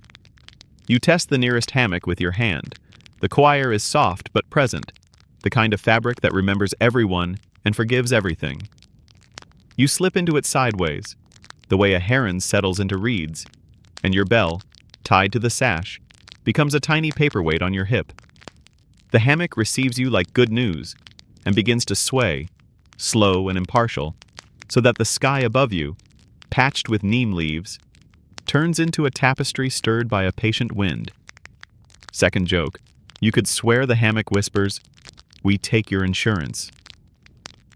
Before drowsiness votes you out of the meeting, you rub warm oil into your calves, mustard doctored with a breath of ajwain seed. The fragrance climbs your nose like a ladder and announces soothing results in advance. You work from ankle to knee in small circles, fingers learning terrain they've already mapped, finding sore knots and translating them back into language your muscles can understand. There's satisfaction in the ritual. Oil, press, release, heat, breath. A quirky tidbit from the oldest runner at the Chowky surfaces. If you thread a single anklet bell onto your big toe with a bit of yarn, the tiny jingle stops when your foot dangles too still. It becomes a sleep timer you can hear from your own hammock. You try it, and the effect is both practical and faintly comic, like giving your toe a doorbell. Someone drops neem leaves onto the brazier, and the smoke wanders toward you in patient blue lines. Mosquitoes file a formal complaint and then take their business elsewhere. A cat arrives by materializing. A talent cat's possessed by treaty with physics, circles the charpoy like an inspector and settles on your shins with the exact weight of a warm loaf of bread. You haven't seen this cat, and also you've known this cat your whole life. You scratch the place where its ear meets its head. The purr drills pleasant tunnels through the hammock, undoing complicated knots your spine had been hiding. Third joke. You would like to invoice the cat for physiotherapy services, but it only pays in smugness. Sleep creeps toward you over the low wall, checks the ledger, and finds your thumbprint where it needs to be. You let your mouth shape an open vowel that becomes a small snore, then refine it back into the breath count you trust. 4 in, 4 out. The bell on your toe gives one last respectful ting and then turns into a promise. You do not fall all the way into sleep. You rest at the edge, like a foot at a ferry step. Runners learn to live on these margins. 20 minutes, a half hour, dropping just deep enough for the brain to sweep its floor, and the muscles to remember they are not machines. Historians still argue whether imperial runners enjoyed standardized rations and scheduled rest by ordinance, or whether kindness was a local economy, stitched by station keepers with pride and occasional nagging. The surviving ledgers gesture both ways. Your stomach, full and calm, votes for organized generosity. Somewhere beyond the neem, a drum knocks 3 slow beats. Somewhere under the hammock, an ant considers your sandal and decides ambition can wait. You think of the bamboo tube's dry cargo, its cork snug. You think of the ferry's fog. You think mildly of the donkey's HR policies. The hammock rocks and answers yes, yes, yes. Even your ankles have agreed to stop filing reports. In the joint between your shoulder and your chest, where the packet rode before the handoff, you feel a phantom weight, comforting rather than anxious, like the body remembers duty even when the task has moved on. When you rise, it will be with oil-soaked calves, a cooled face, and a mouth carrying the last mint of the pawn, like a small green flag. For now, you let the rope cradle teach you a quick lesson in geography. Rest is a place, too, with borders set by bells and breath and the neem's shadow. You do not linger so long that your muscles forget how to be awake. You do not hurry so fast that the meal leaves your blood at the gate. You sway until the cat gives you permission to move. You accept the cat's authority because all good bureaucracies have a feline at the top. The coals dim. The dowel settles into its own sleep. Someone outside taps a spear on the packed earth twice, and the sound enters your hammock like a gentle memo.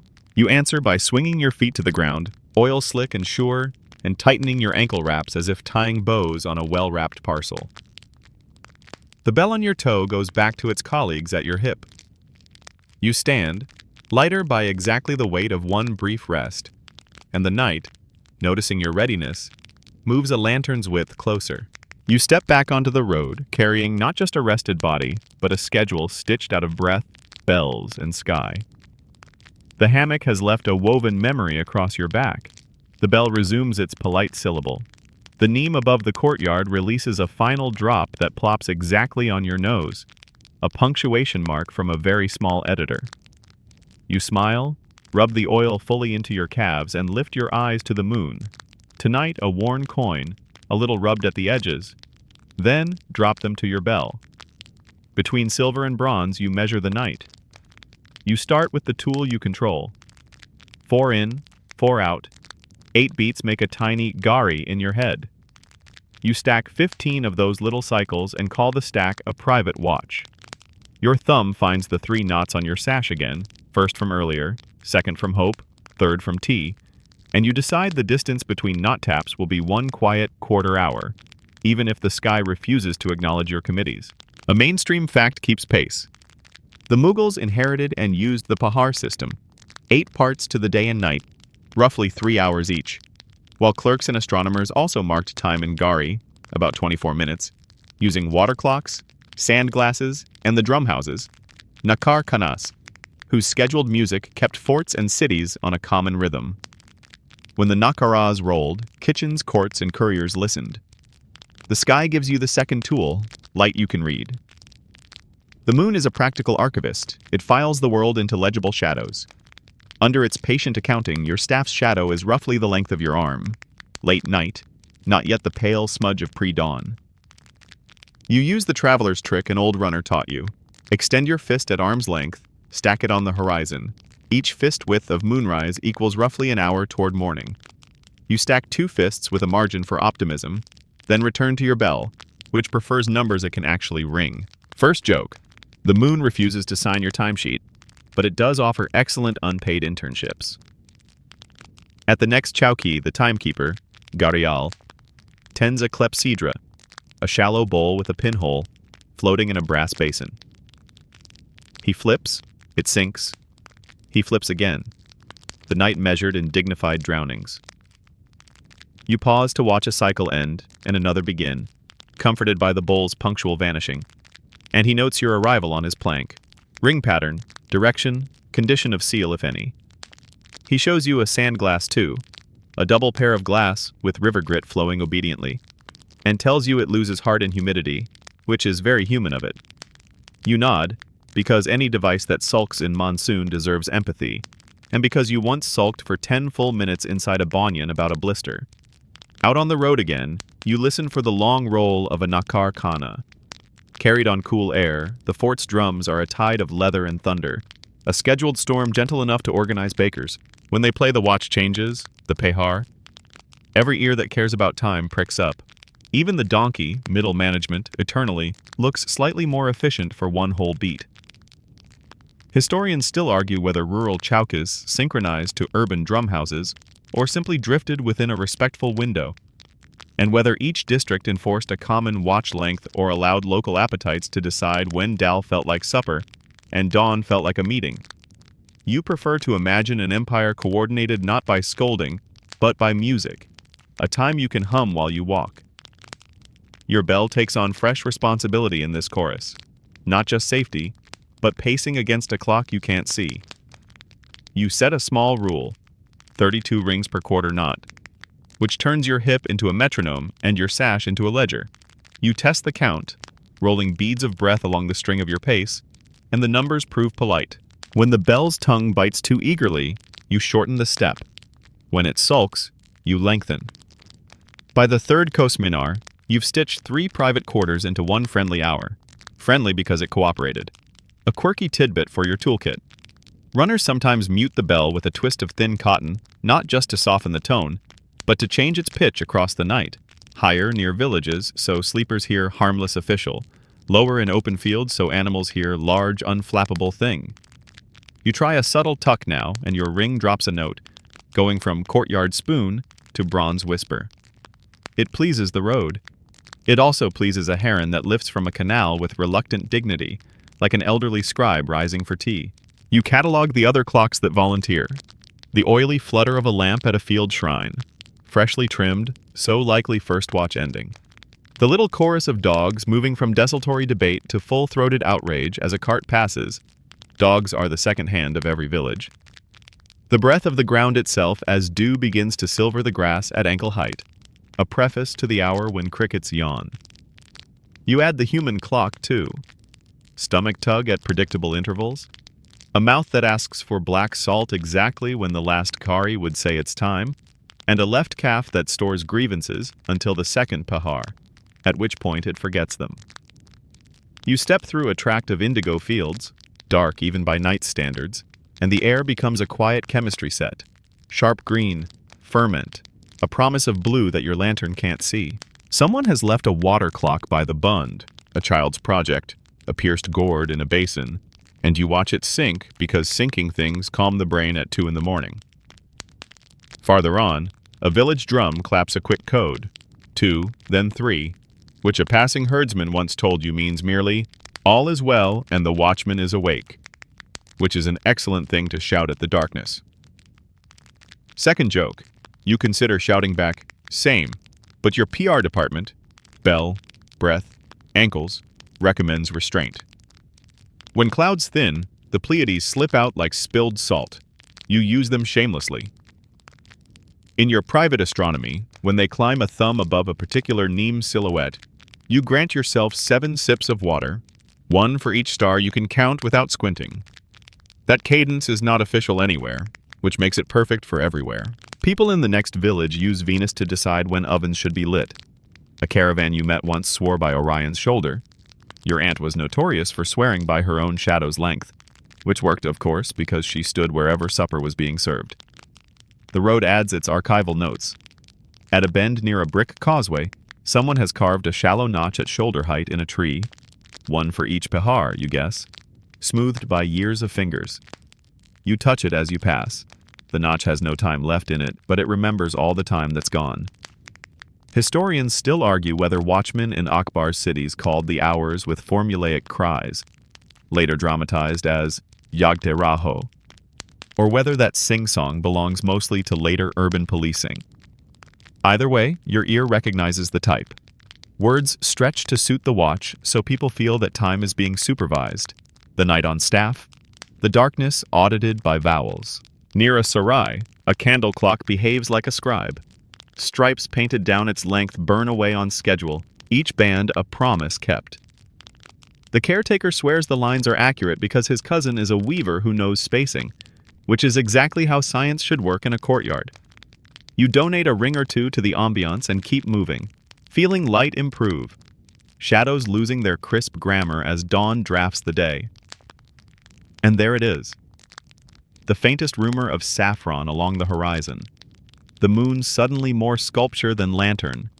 Your breath carrying the cool taste of water that has remembered it will be missed soon. You count a final set of 32, tap the next knot, and promote the bell back to its brighter voice. The Nakkar Khana far away rolls out a low, waking thunder. Somewhere a muezzin's call unfurls like silk, measuring a minute not in sand or water but in praise. Time's many hands all agree. Night is handing over the shift. You time your last pre-dawn sip to the end of the call, because habits like companions should be chosen for their kindness. The bell rings once, clear, pleased, and your shadow shortens by the width of a joke. Third joke, you congratulate the moon on an excellent performance and promise to leave a positive review, would schedule darkness again.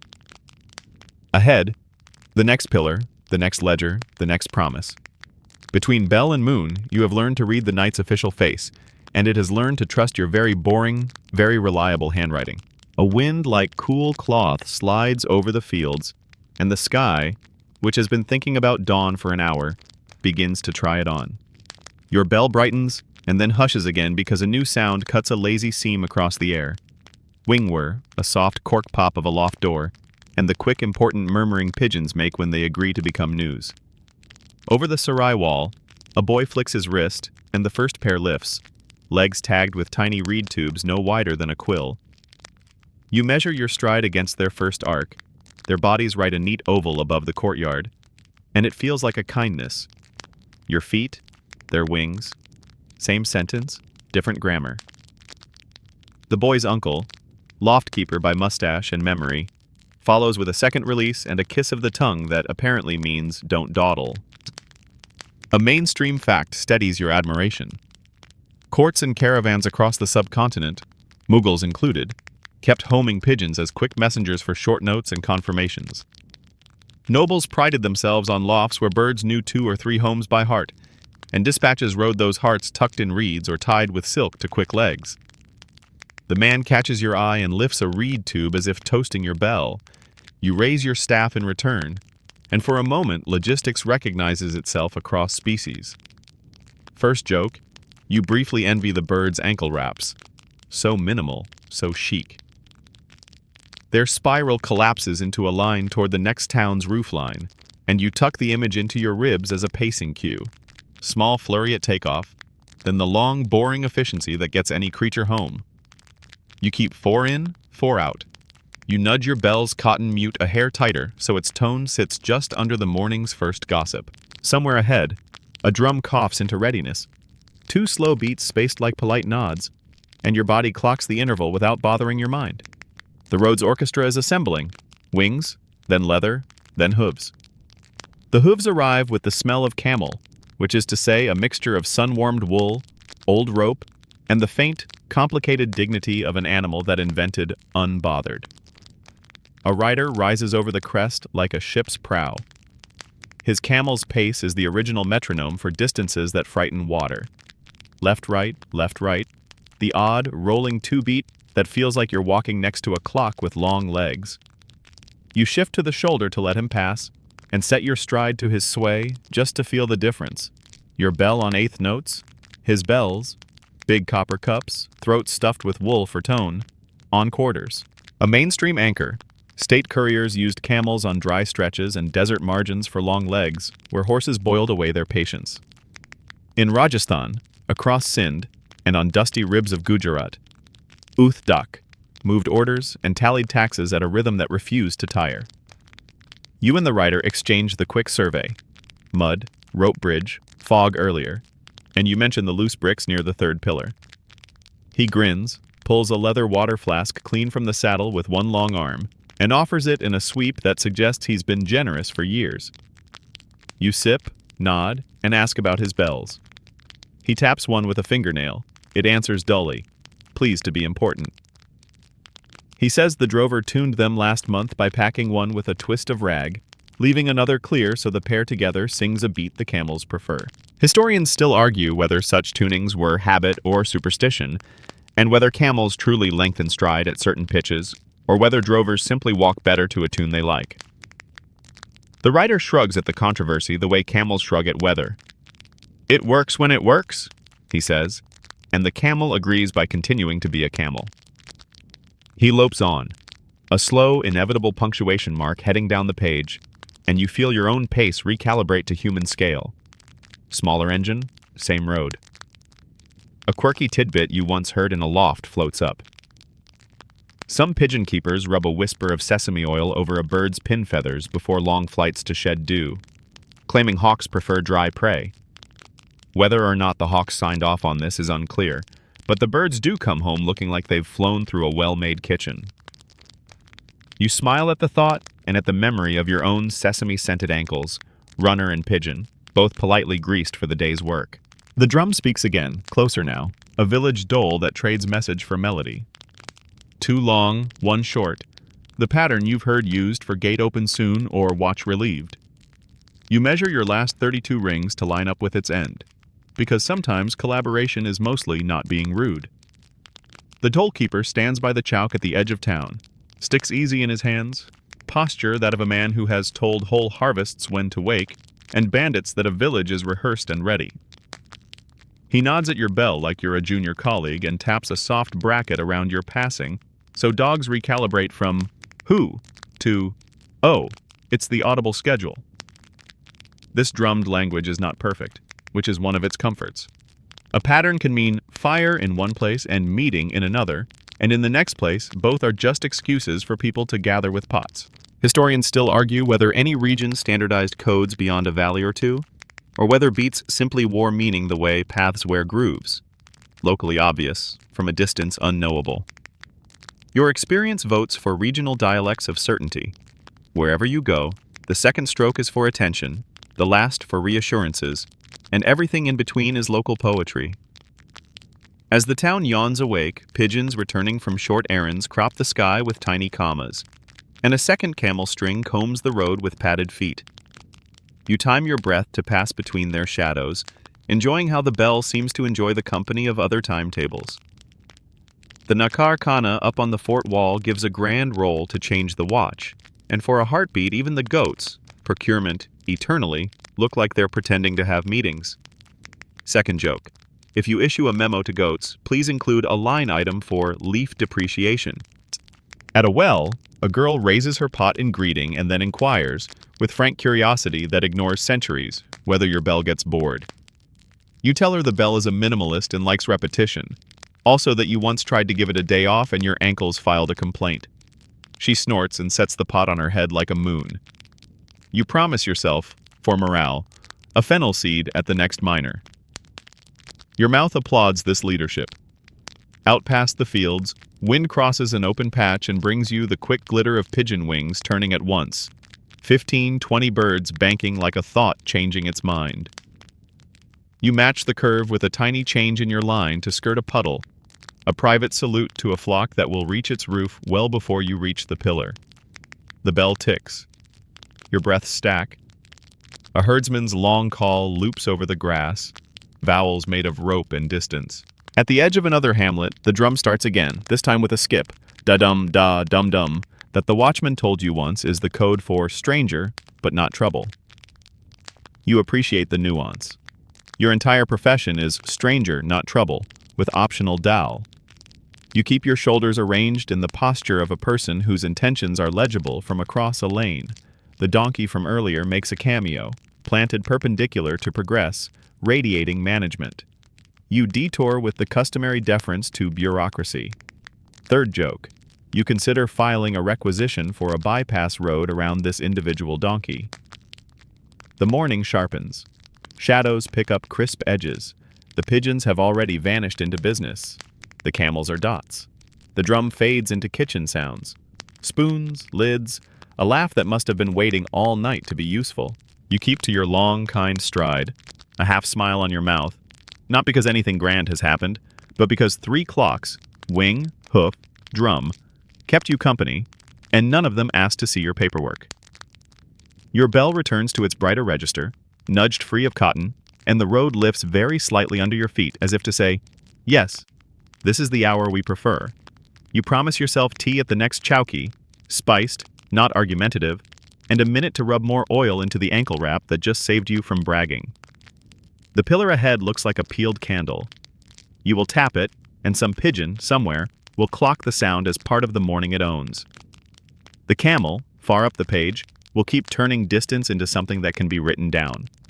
The drum, back in the square, will brag about keeping an empire awake and safe with nothing but air and leather.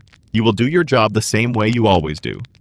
Little rings, long patience, a pace that other creatures could use as a ruler. And when you get there, wherever there is on a day like this, you'll pretend, as always, that it was easy, and the road will pretend, as always, that it did not notice you working very hard to become boring in exactly the way the world needs at dawn. You arrive at a doorway where the bell's job pauses and the ink's job begins. Inside, the air is cool with lime wash and warmer with breath. Reed pens whisper like a field of crickets holding office hours. A pot of sand sits like a small beach beside a stack of folded papers, and a boy pivots between desks carrying cups the color of weak tea and the temperature of ambition. You ease your bell against your palm and drift to the edge of the room where you can watch without becoming furniture. The packet you've nursed all night fits the table, as if the wood had been measuring you from a distance. The head scribe tilts the seal toward a lamp to admire its unbroken certainty, then cracks wax with the smooth authority of someone who has opened more mornings than roosters. He slides the order free, and you see how the night you carried becomes sentences. Dates, places, proper names turned into careful geometry, short verbs with long shadows. A mainstream fact sits down beside you and nods. From Akbar's reign onward, the Mughal state maintained a system of news writers, Waqiya Navis or Akbar Navis, in courts and provinces. They gathered reports from officials and harkaras, compiled daily akbarat, and sent them up the chain so an emperor could wake, sip something fragrant, and read a map made of ink. The map includes everything: prices of grain, the temper of a river, a governor's cough described with tantalizing neutrality. The room moves like a well-practiced relay in its own key. One scribe takes dictation from a revenue clerk about indigo vats refusing obedience. Another interviews a guard captain on the night's minor theatrics. Two goats arguing possession of a cart axle. Both parties refused mediation. A third scribe, spectacles riding low, copies out the Akbar in duplicate. One for the provincial file, one headed upward with a ribbon and a small prayer disguised as a knot. The duplicator's hand sings Nastalik, its lines sloped like a hillside you would trust your sandals on. He speaks the punctuation under his breath as if coaxing it into existence. First joke: when he dots an I, it's the bureaucratic version of confetti. Your fireman goes to a separate desk. Orders take the short lane, but the Akbar compilers keep peeking at it the way cooks watch a pot that isn't theirs, just to be sure it boils correctly. A clerk with ink-stained thumbs adds a marginal note. Copy for Subadar, copy for City Kotwal. He ties a loop of red thread around the corner, not because the thread has power, but because his mind does. And thread is one way to show it where to put that power. Nearby, a low shelf holds the day's other donations to Empire, folded petitions with corners smoothed by pockets, a letter from a merchant with wax that smells faintly of rose, and a scrap of paper recording bizarre prices in a cramped, urgent script that looks like it wrote itself during a yawn. You watch a minor miracle disguised as a mundane task, gossip turning into record. A runner like you, ankles damp and bell bright, breathes a few lines about a washed-out culvert. 30 minutes later, the Akbar writes, "Culvert 3 kos east of the salt mart requires repair. Carts delay 1 hour. Villagers present with spades." The sentence will travel to a man who has never met that culvert and still will fix it. This is the calm earthquake you were promised. Small verbs that tilt big calendars.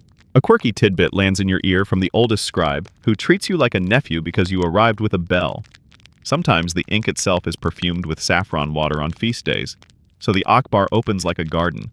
Sometimes a clipped feather is laid inside the fold to signal, "Include this line when read aloud." Sometimes the last scribe to touch the sheet presses his smallest finger at the edge to leave a barely there crescent. Unofficial, unrecorded, an artisan's version of good to go. He shows you his pinky, stained a noble, ridiculous black. The head scribe calls for news of the road, and the room rotates to listen. You give the brisk recital the format expects. Fairy fog acceptable, rope bridge sound, mango grove watchful, goat managerial, and feel the strange dignity of hearing your night become someone else's morning.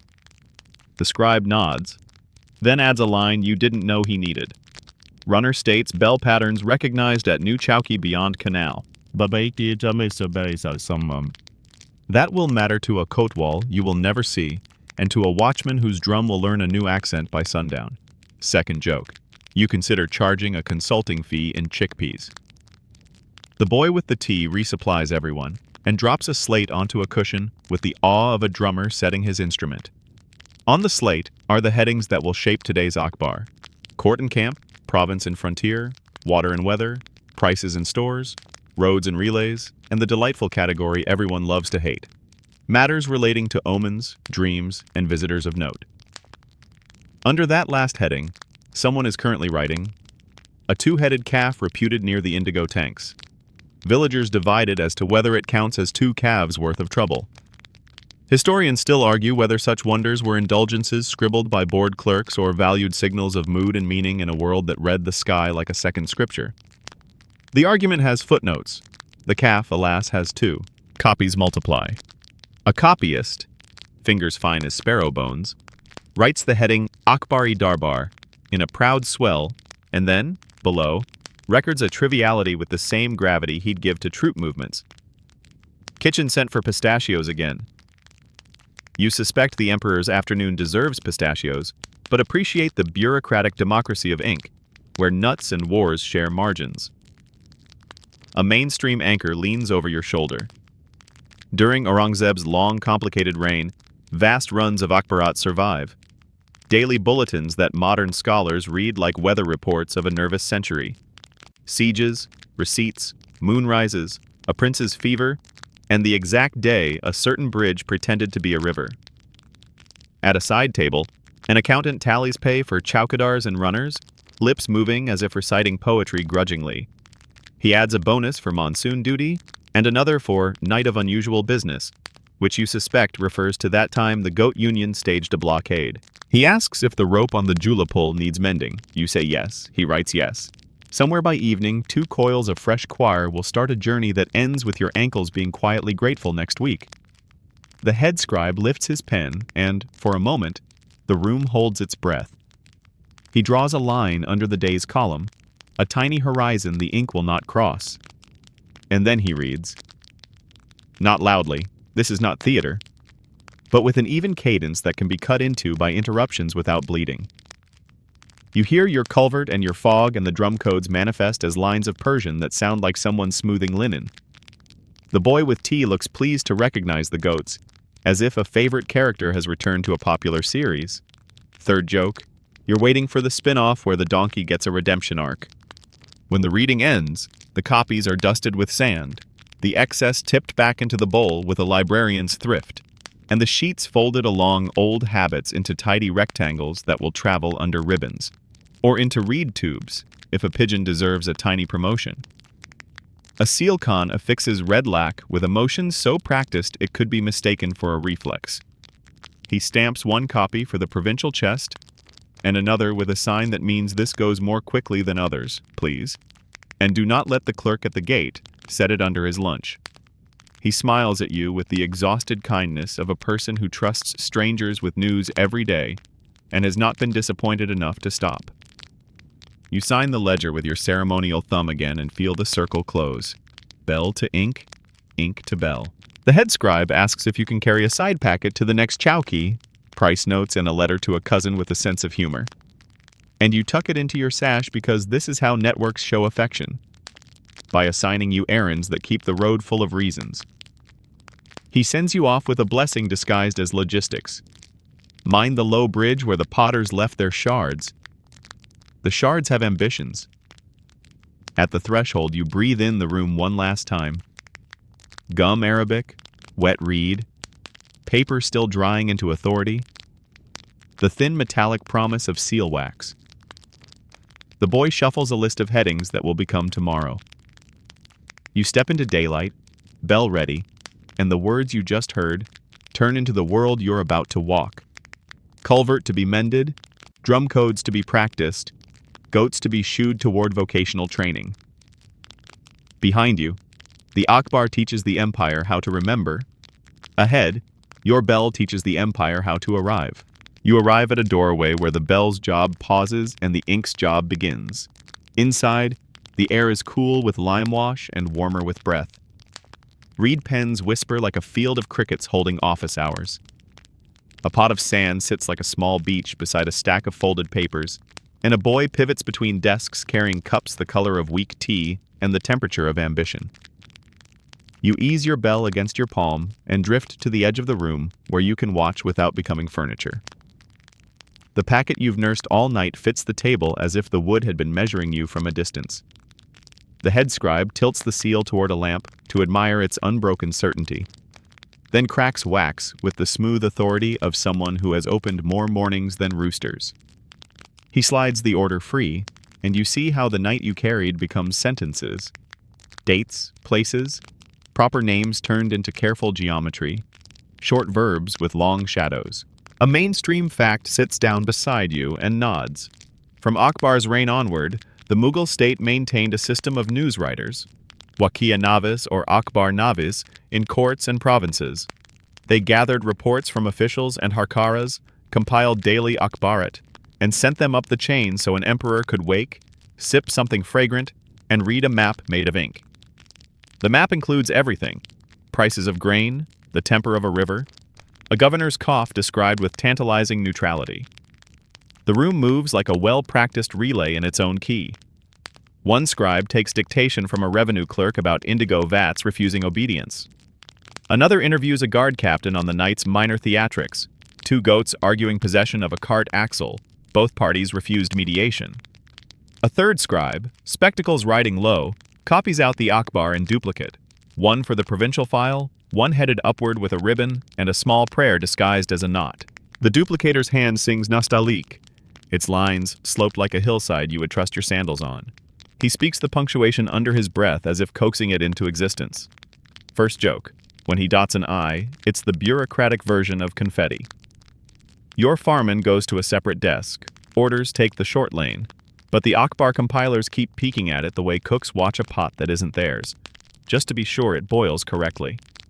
A clerk with ink-stained thumbs adds a marginal note. Copy for Subadar, copy for City Kotwal. He ties a loop of red thread around the corner, not because the thread has power, but because his mind does, and thread is one way to show it where to put that power. Nearby, a low shelf holds the day's other donations to Empire. Folded petitions with corners smoothed by pockets, a letter from a merchant with wax that smells faintly of rose, and a scrap of paper recording bazaar prices in a cramped, urgent script that looks like it wrote itself during a yawn. You watch a minor miracle disguised as a mundane task, gossip turning into record. A runner like you, ankles damp and bell bright, breathes a few lines about a washed-out culvert. 30 minutes later, the Akbar writes, "Culvert 3 Kos, east of the salt mart requires repair. Carts delay 1 hour. Villagers present with spades."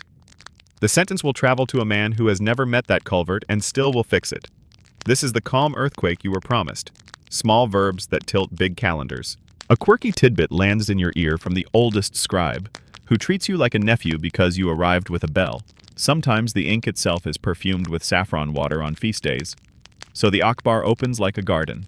Sometimes a clipped feather is laid inside the fold to signal, "Include this line when read aloud." Sometimes the last scribe to touch the sheet presses his smallest finger at the edge to leave a barely there crescent. Unofficial, unrecorded, an artisan's version of good to go. He shows you his pinky, stained a noble, ridiculous black. The head scribe calls for news of the road, and the room rotates to listen. You give the brisk recital the format expects. Fairy fog acceptable, rope bridge sound, mango grove watchful, goat managerial, and feel the strange dignity of hearing your night become someone else's morning. The scribe nods, then adds a line you didn't know he needed. Runner states bell patterns recognized at New Chowki beyond canal. That will matter to a kotwal you will never see, and to a watchman whose drum will learn a new accent by sundown. Second joke, you consider charging a consulting fee in chickpeas. The boy with the tea resupplies everyone and drops a slate onto a cushion with the awe of a drummer setting his instrument. On the slate are the headings that will shape today's Akbar: court and camp, province and frontier, water and weather, prices and stores, roads and relays, and the delightful category everyone loves to hate: matters relating to omens, dreams, and visitors of note. Under that last heading, someone is currently writing, "A two-headed calf reputed near the indigo tanks. Villagers divided as to whether it counts as 2 calves worth of trouble." Historians still argue whether such wonders were indulgences scribbled by bored clerks or valued signals of mood and meaning in a world that read the sky like a second scripture. The argument has footnotes. The calf, alas, has 2. Copies multiply. A copyist, fingers fine as sparrow bones, writes the heading Akbar-e-Darbar in a proud swell, and then below, records a triviality with the same gravity he'd give to troop movements. "Kitchen sent for pistachios again." You suspect the emperor's afternoon deserves pistachios, but appreciate the bureaucratic democracy of ink, where nuts and wars share margins. A mainstream anchor leans over your shoulder. During Aurangzeb's long, complicated reign, vast runs of Akbarat survive. Daily bulletins that modern scholars read like weather reports of a nervous century. Sieges, receipts, moonrises, a prince's fever, and the exact day a certain bridge pretended to be a river. At a side table, an accountant tallies pay for chowkidars and runners, lips moving as if reciting poetry grudgingly. He adds a bonus for monsoon duty and another for night of unusual business, which you suspect refers to that time the goat union staged a blockade. He asks if the rope on the Jula pull needs mending. You say yes. He writes yes. Somewhere by evening, 2 coils of fresh coir will start a journey that ends with your ankles being quietly grateful next week. The head scribe lifts his pen and, for a moment, the room holds its breath. He draws a line under the day's column, a tiny horizon the ink will not cross, and then he reads. Not loudly. This is not theater. But with an even cadence that can be cut into by interruptions without bleeding. You hear your culvert and your fog, and the drum codes manifest as lines of Persian that sound like someone smoothing linen. The boy with tea looks pleased to recognize the goats, as if a favorite character has returned to a popular series. Third joke. You're waiting for the spin-off where the donkey gets a redemption arc. And when the reading ends, the copies are dusted with sand, the excess tipped back into the bowl with a librarian's thrift, and the sheets folded along old habits into tidy rectangles that will travel under ribbons, or into reed tubes, if a pigeon deserves a tiny promotion. A seal Khan affixes red lac with a motion so practiced it could be mistaken for a reflex. He stamps one copy for the provincial chest, and another with a sign that means, "This goes more quickly than others, please," and do not let the clerk at the gate set it under his lunch.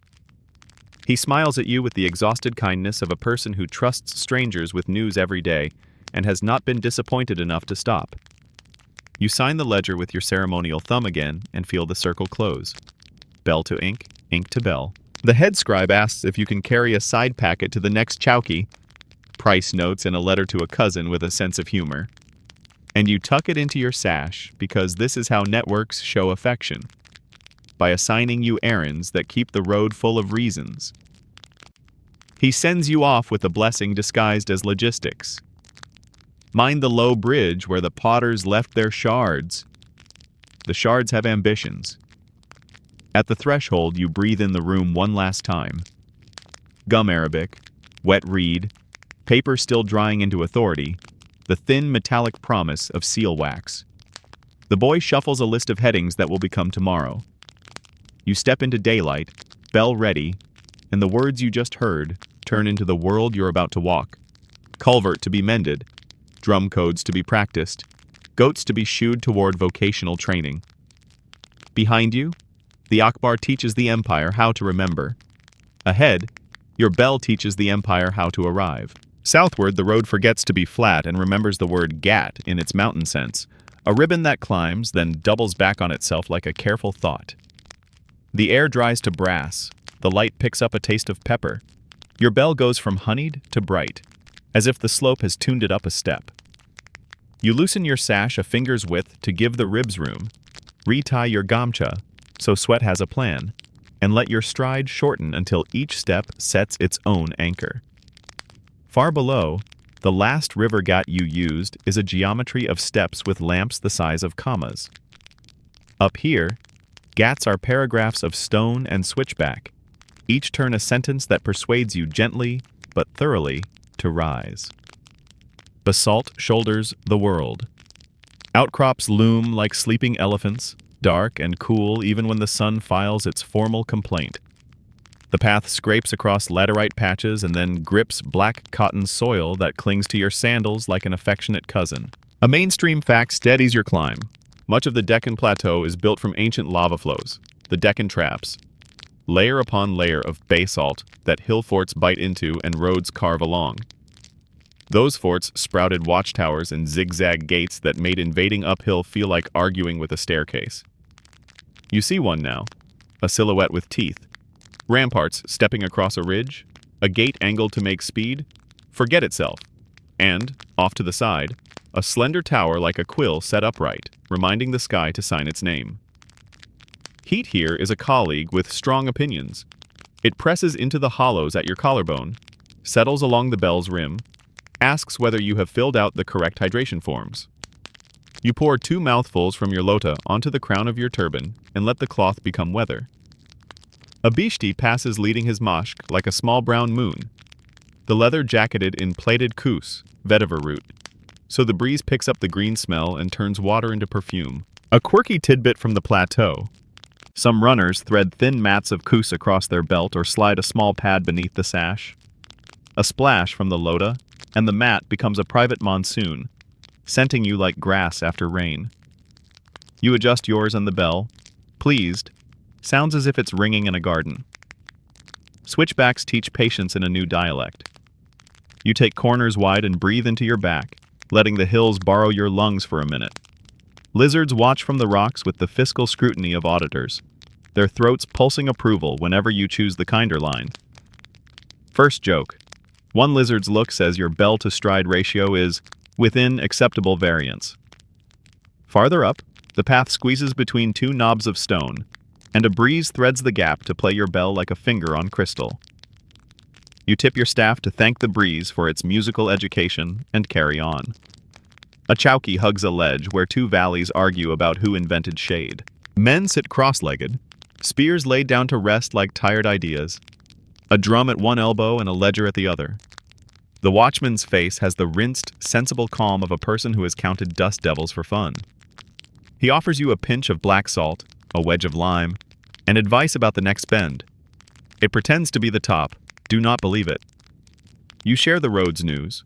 Rope bridge good, goats managerial as ever, and he answers with a beat on the drum that villages know as all's well, keep doing exactly what you're doing. Historians still argue whether hill forts and passes across the Sahyadri kept standardized drum and beacon codes in Mughal and Maratha hands, a deliberate chain for signaling across ridges, or whether such signals were mostly local improvisations that history later edited into systems. The debate enjoys cliffs. Your ankles prefer certainty. Beyond the post, the fort's gatework shows its craft. The approach bends, then bends again, so a rush becomes a queue. The path narrows, so 3 men become 2 and 2 become 1. A tiger's mouth notch forces a cart to confess its axle width. You pass under a barbican that wears the scars of old arguments without bragging about them. Above, gullies chiseled into the rock catch rain the way cupped palms catch blessings, feeding cisterns that keep garrisons stubborn through long summers. A second mainstream anchor puts its hand on your shoulder. Deccan hill forts, Raigad, Dowlatabad, Bidar, countless lesser teeth, owed their staying power to waterworks and stone, to granaries tucked like hearts inside rock, to gates that made haste feel silly. Empires traded letters and sieges across these ridges for generations. Couriers like you kept the quarrels punctual. The plateau's light has a talent for exaggeration. It rifles through your pack and says, "You've brought 3 shadows. Do you need all of them?" You wipe your face with the edge of your sash and sip a thin jaljeera, the chowky brewed, cumin, black salt, lime, a whisper of mint, science disguised as picnic. Your bell appreciates the physics. You tuck a roasted chickpea in your cheek and discover that crunch turns into metronome. Second joke. If a laboratory made snacks, they would taste exactly like field seasoning. Downhill on the far side, the world opens like a fan. Scrubby trees hold on with admirable union rules. A ribbon of laterite road runs between fields the color of old copper pots. A fort in the distance sits on its basalt mesa like a well-balanced inkstone waiting for a brush. Dust here is fine as talk. It coats the bell, softening it a half-tone, and writes a faint script across your shins that says, "Welcome to a place where wind and ground have been married for 1,000 years." You rub a little mustard oil into your ankles, the turmeric glow still performing its talismanic optimism, and the dust grabs only what it needs for emphasis. Past a hamlet named for a well, you meet a file of pack bullocks stepping in time to a low flute. The drover raises 2 fingers in greeting. You lift your staff in reply. He tells you the pass ahead. Porgot's younger cousin, he jokes when you ask, will ask for steady knees and polite heels. You nod, because polite heels are your entire brand. He also swears by a runner's trick you haven't tried. A smear of tamarind water on the lips to trick thirst into believing it has already had a fair hearing. You give it a ceremonious dab and pronounce it effective and delicious, which is the best kind of placebo. Hill fort silhouettes keep you company, each with a personality. One broods, one preens, one reads the horizon like a bureaucrat reads margins. You catch a flash of white far up a rampart. Cloth, perhaps, or a heron with opinions. And below it, the zigzag road where carts first promise speed and then apologize for having promised. The donkey from your case files appears briefly, maintaining its tradition of occupying strategic choke points. You detour with mature grace. Third joke. Somewhere there is a ledger titled "Delays Caused by a Specific Donkey," and it's very thick. Heat leans closer. You slow into a form you could hold for a week. Small steps, soft knees, shoulders laid down like burdens you don't need. The bell finds a silver register that sits above the rasp of cicadas. A shrine under a rock overhang offers a dish of water and a paste of sandalwood. You brush a dot at your brow, which lowers the air temperature by at least the power of suggestion. A woman grinding grain in a courtyard looks up, clocks your bell, and pours a palm of rice into a bag labeled "For Birds and Strangers." You qualify as both by noon and accept with thanks. Ridge after ridge, you learn the plateau's manners. It likes runners who respect switchbacks and watch their footing where laterite breaks into plates. It rewards you with a breeze that keeps its promises on saddles, and with thorn scrub that parts without negotiating if your stride is humble. Somewhere behind a spur, a Nakar Kana rolls a watch change from a fort that believes in paperwork. Somewhere ahead, a tank glitters in a hollow, ringed by stone steps, the other kind of ghat, square and ceremonial, where cattle will drink and children will rehearse future arguments. You keep your pace readable, your bell legible, your jokes small enough not to spook the geology. Historians still argue whether couriers in Aurangzeb's long Deccan years ran these passes on fixed timetables year-round, or whether monsoon and campaign seasons rewrote the relays with hired local legs and borrowed Maratha routes. Records point in earnest directions, and then point the other way with equal sincerity. Your solution is older than the debate. You ring, you breathe, you ask the chowkidar which bend is honest and which only looks like it knows the top. The road answers in stone and dust, which are languages even archivists respect. By late light the basalt turns blue, and the heat remembers how to be kind. The fort's silhouette softens to story, and the pass lays you down into a valley that smells of tamarind smoke and fresh rope. You pat your anklets to confirm the wraps are still the friends you tied at dawn. The bell, dust muffled, gives a final evening syllable that sounds like a cup set gently on a tray.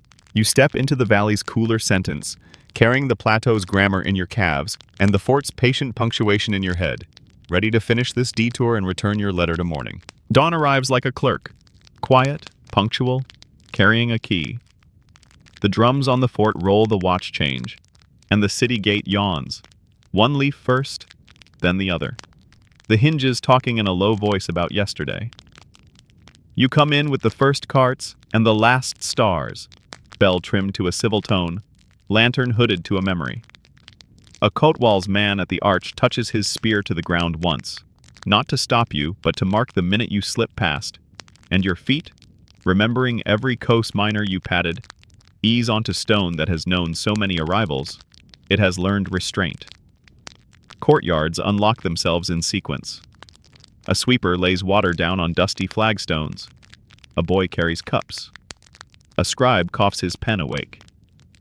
You follow the familiar corridor where limewash holds the night's cool, and the usher at the office door, Chobdar with staff capped in silver, recognizes your bell by its second syllable.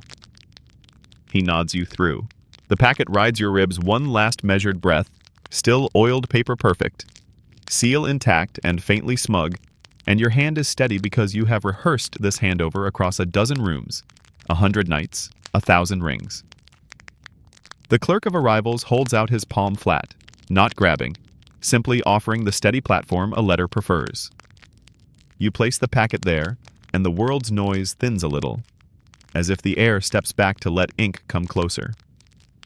He tips the seal to the light, finds it untroubled, and makes a small notation with a reed that whispers like a broom. A mainstream anchor rests its hand on the desk. Manuals and chronicles from Akbar's age onward describe dak chowkis, sealed farmans, and registers that tracked the passage of orders, with the Ain-e-Akbari devoting sober lines to distances, posts, and the machinery of news. You can feel those sober lines under this room, holding up the table legs. He breaks the wax, clean, untheatrical, and slides the letter free. The usher does not clear his throat. He does not need to. The order glides across the desk to a waiting scribe, who begins a copy before coffee remembers it exists. The clerk writes the docket, received at first light, bell pattern 2 short 1 long, runner's name, route hints, no delay. He turns the ledger so it faces you, a board that has absorbed more thumbs than a saint's statue. You set yours down, pink and plain, and watch your whirl take its seat among so many other whirls it looks like you've joined a quiet council of spirals. Payment here is prosaic, and therefore kind. He slides a small wooden tally toward you, an accounting token for the chowkis to redeem, then adds a clink of copper for night of unusual business because someone mentioned the rope bridge in his ear earlier. He writes a short receipt on a scrap, a sliver of paper you will fold and unfold 3 times on your way out without admitting sentimentality. First joke, if romance were a department, it would hide in receipts and show up for audits. You stand there a breath longer than necessary because the room's choreography pleases the ankles that carried the overture. The scribe reads a line aloud to make sure the ink's mood matches the words. A teacup arrives with cardamom deciding to be generous. A boy you do not know gives your bell a respectful look normally reserved for older cousins and exceptionally well-behaved goats. The clerk glances at your wraps, mustard oil, turmeric halo, soot hints, and says nothing except, "Sound work," which is all the praise a runner's gear wants. You file the echo of your bell down to a murmur and step into the courtyard again, lighter by the exact weight of a wax seal. The cat of the premises, this one slate-gray equal parts superintendent and chaise longue, inspects your ankles, approves the turmeric, and leans against your shin with a proprietary thump. You scratch where ear meets head and think about the cat at the last chowky who will hear about this and sue for breach of exclusivity. Second joke. The cat's union is strong. Its enforcement mechanism is shedding. At the far side of the yard, the out table waits. Replies, side packets, akbarat folded and tied for launch. A scribe hands you a slim envelope with a docket in a precise hand. For chowky beyond the canal, please confirm new bell pattern adopted. You tuck it, because nothing begins so beautifully as something just finished. The usher reminds you, no scolding, only rhythm, that the ledger at the main gate needs the hour of your arrival. You go, because you enjoy a tidy circle when it offers itself. The gate ledger is a slab of wood whose edges have been rounded by generations of wrists. The keeper, Gyarial, with fingers stained like mild thunderclouds, tilts it, and you see columns for sunrise, for bells, for mud opinions, for fairy status, for dogs vocally active. You add the marks that belong to you and leave the debates to other men. Historians still argue whether time of arrival metrics in such ledgers were standardized across provinces with a vengeance or merely encouraged with a wink, and whether posted speeds were aspiration or enforcement. The papers offer numbers, the road offers weather. You reconcile them, the only way that lasts. You counted breaths, and you did not stop. Outside the gate, a cart grumbles awake, and you realize your pace has not slowed. The habit of moving is a polite addiction. You could go to the sarai for dal. You could sleep under a neem until the pigeons settle. You could find a charpoy and leave your bell on the ledger like a small hat. Instead, you walk once around the square, because finishing a run makes the legs nostalgic for everything they were just doing.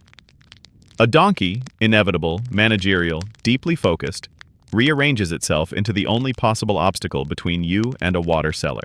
You detour with practiced diplomacy. Third joke. Someday you'll author Navigating Workplace Challenges, lessons from one very specific donkey. You catch yourself listening for the bell that isn't ringing and hear it anyway. Ghost ring in the bones, a faint tick in the wrists, a courtesy echo that will fade by noon and return by dusk. In that echo, you hear futures. Runners like you will keep braiding the road through rains and rebellions.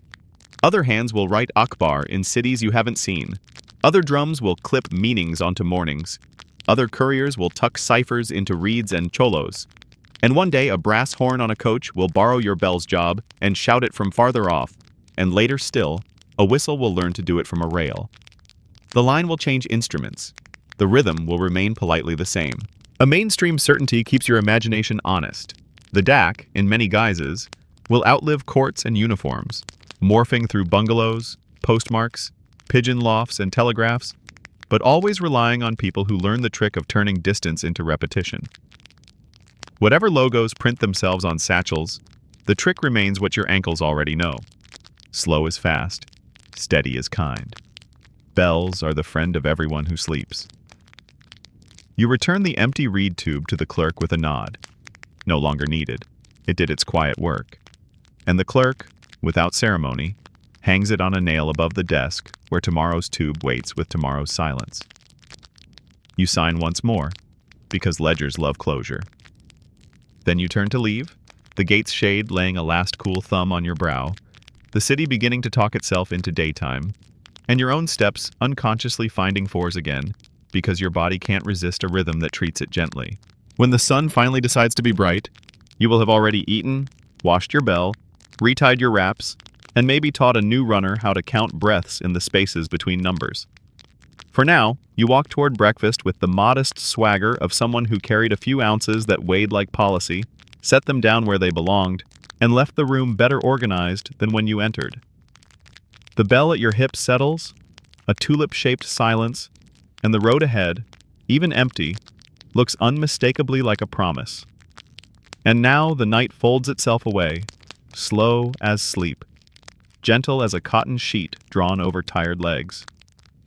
You settle your shoulders and let the last bell rings dissolve into something softer, the way ripples fade when a boat has already crossed. Lantern light thins to a memory. The road's long sentence shortens to a lullaby. The coast miners you passed turn to pale beads scattered across a dark cloth, unthreatening, content to be only markers in a dream. Breath loosens. In for 4, out for 4. Every exhale, a warm hand smoothing a wrinkle from the day. Ankles feel light, as if the mustard oil and turmeric glow have become a small sun under the skin. Not bright, just hopeful. The ferry lies calm, oars resting, fog sleeping in its own basket. Even the rope bridge sways only in imagination, slow and sure, like a cradle humming to itself. Voices hush. The scribe's pen scratches from far away, but it sounds like rain across paper left on a windowsill. The drum that once kept watch now keeps time for dreams. 2 slow, 1 slow, the beat of a heart that has decided there is nothing urgent left to do. Cats approve from unspecified locations. Goats reorganize into clouds. The donkey retires from management for the evening and becomes simply a soft, harmless shadow leaning where the gate meets the wall. Let your eyes drift. The horizon is warm saffron, then muted rose, then just the color of rest. If thoughts tap your shoulder, give them a seat by the window and let them watch the countryside glide past without comment. You're carried now, by habit, by kindness, by the quiet machinery of people who tend lamps and ledgers so you can sleep. One more breath in, and one long breath out, and the bell is only a memory of bronze, a little echo folded into your pillow. Safe roads, steady steps, letters delivered. Sleep comes like a runner who knows the way, arrives without fanfare, and sets the world gently down.